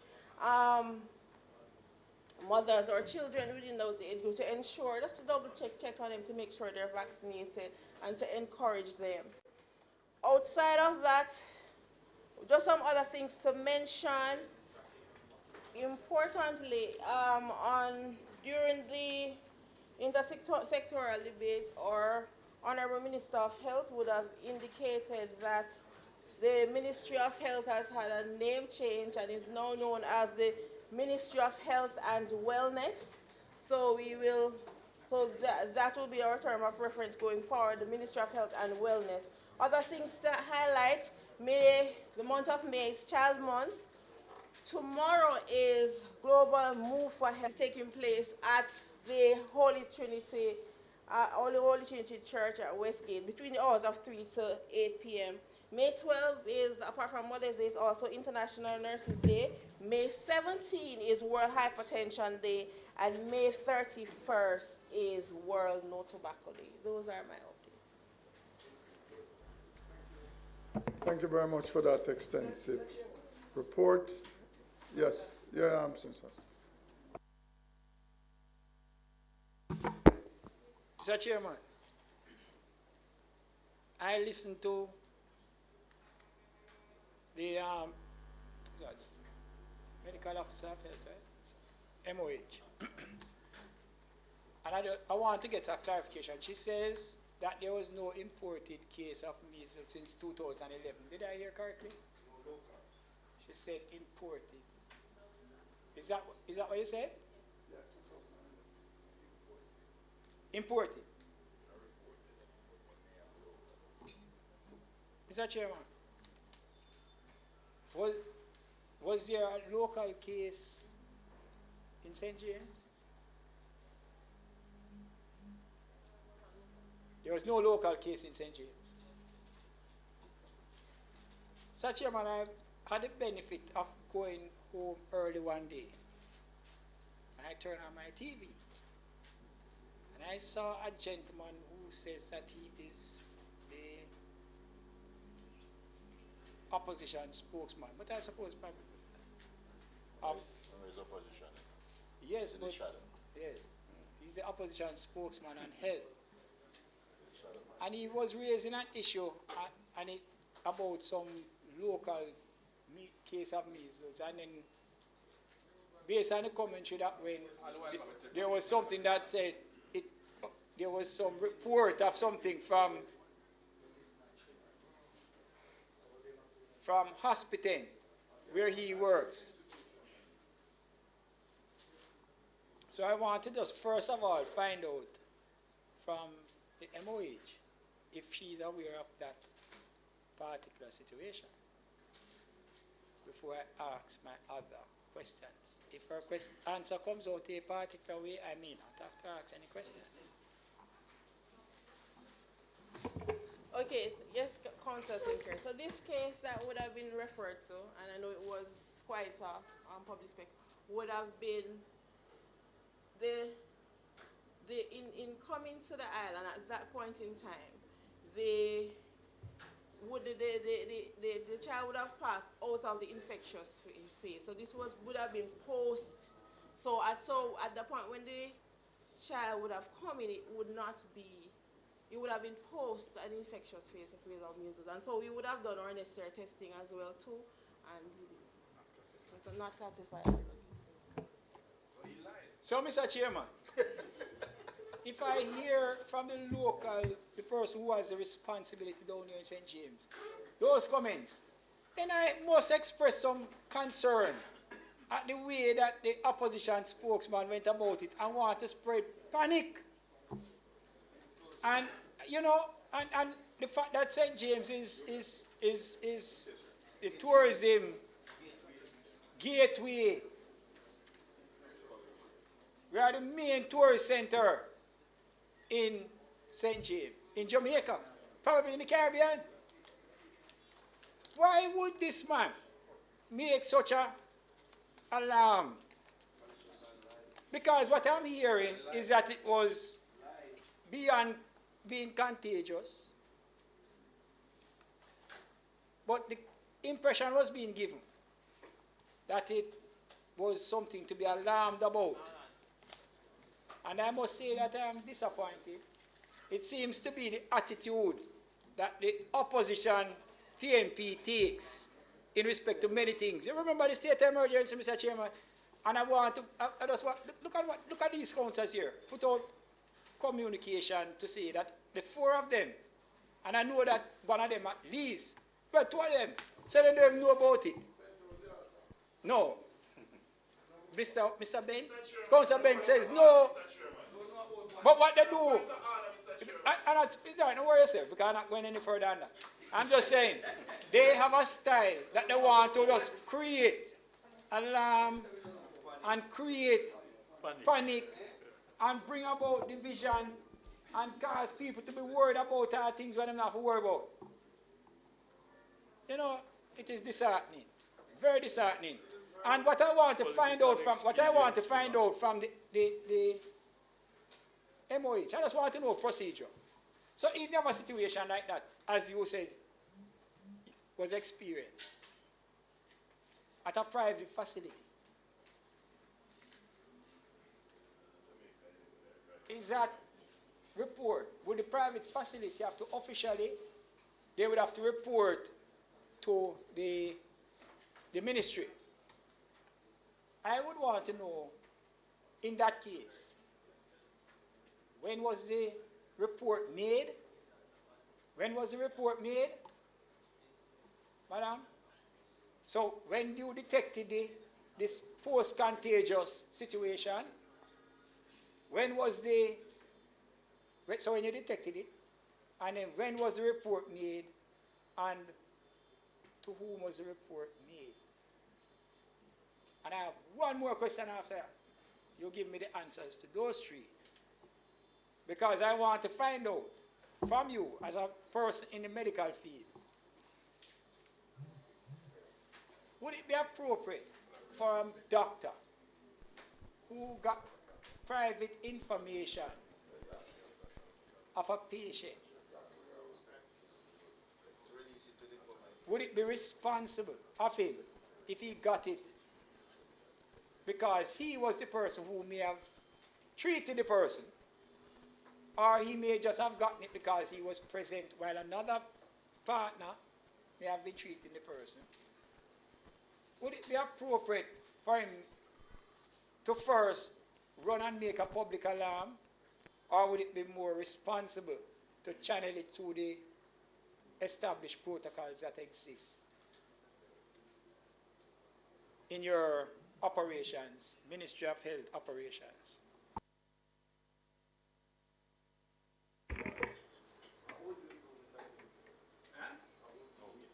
Me? I will put it through the proper channel. Yeah, right. You know, what is that? My observation is that he uses the cover of Parliament. He could not have made that release publicly. So he used the privilege of Parliament to abuse his parliamentary rights and to abuse his own medical expert. To me, it is a grave conflict of interest in doing that, right? And he has betrayed, or he has betrayed his patient. He should not have done that. If he had spoken those words outside of Parliament, he would be sued for the rest of his life. Right? It is a patient-doctor confidentiality privilege. Right? But, you know, we get away with a lot of things in here. I think we should resort to... But I thought... I probably think I shouldn't want to go into the era that I would go into. I think you should ask her to answer that question. You can go and research this. You can go and research it. Okay, let me answer within the line. Or just speak to the channel. In general, once we receive a notification, and fever and rash cases, we report them within 24 to 48 hours, especially when you suspect these immediately. Yeah. And of course, we would go through our channels in terms of at a local parish level, and we begin immediate investigations into the case, taking off the necessary samples as well. And immediately, we would also notify our significant supervisors, meaning in terms of the chain into regional level, Ministry of Health as well, so the entire team can be on standby, and we follow there's a specific protocol when you suspect a case and particular guidelines, and so we'd follow such. And for this case, the necessary channels were followed for us in terms of public health. Alarmist, to say the least. Thank you. Thank you. Thank you. Can we now revert to moved by deputy, second by municipal matters, Mr. Lee? Mr. Lee, municipal matters. All right, so I have no recommendations. No recommendation. And no other municipal matters, Mr. Chairman. Is there any building matters? No. Application for statutory deduction. Subdivisions, first approval.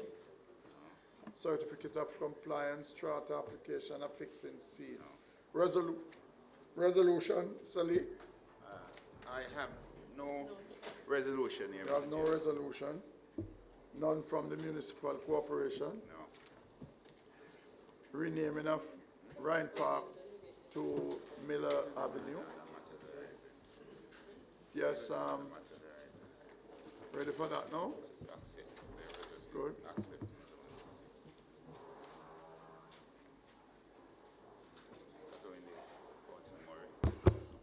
Okay, thank you, Mr. Chairman. Resolution for the renaming of Ryan Park Avenue to Millers Avenue. Whereas the Millers family has made significant contribution to the growth and development of the community of Barretown, Quiet. serving in as justices of the peace, school board chairman for over 30 years, and volunteers at the SOS Children's Village. Whereas the St. James Municipal Corporation and the Member of Parliament have the view that the Millers family should be recognized for their dedication and service to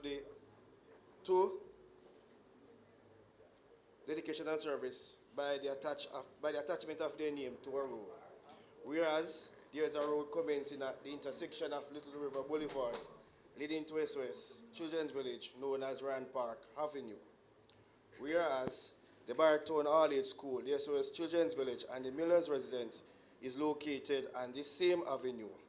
Be it resolved that the St. James Municipal Corporation in session approved the renaming of the roadway known as Ryan Park Avenue to Millers Avenue.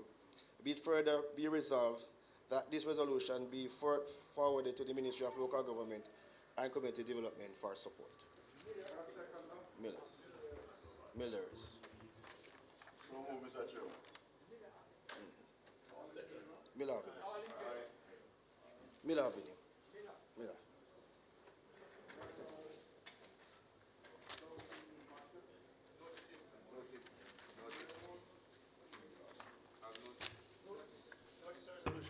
Is there any notice, Mr. Lee? No motion? None? Yes, man, no, I've noticed. Oh, there's one? Richard Jackie. Where do I get notice on, Mr. Lee? Notice for resolution. Right. We need notice for the resolution. We are going to give it now. Yeah, man. Okay. Yeah. Mr. Chairman. Mr. Chairman, I have two notice for a resolution for the, one is for the renaming of the Springfield All-Age School to Sam Sharp Primary, and we'll do further due diligence for the next meeting. And the other one is for the naming of the post office in Welcome Hall to Wesley Falls Post Office. So this will be done at the next meeting.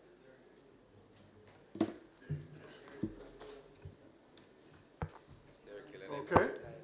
Notice, Mr. Thank Chairman. you. Councilor Vernon? Thank you very much, Mr. Chairman. All right, giving notice for resolution to expand and to redefine the boundaries of the city of Montego Bay. Good. That's a good one. That's a good one. That's one that I've been trumpeting. Okay, thank you. Any further notice? There being no further notice, we are now down to new matters. Is there any new matters? Any new matters? There being no new matters, thank you very much for being here with us today, and I will be providing lunch. This council now stands adjourned. Thank you very much.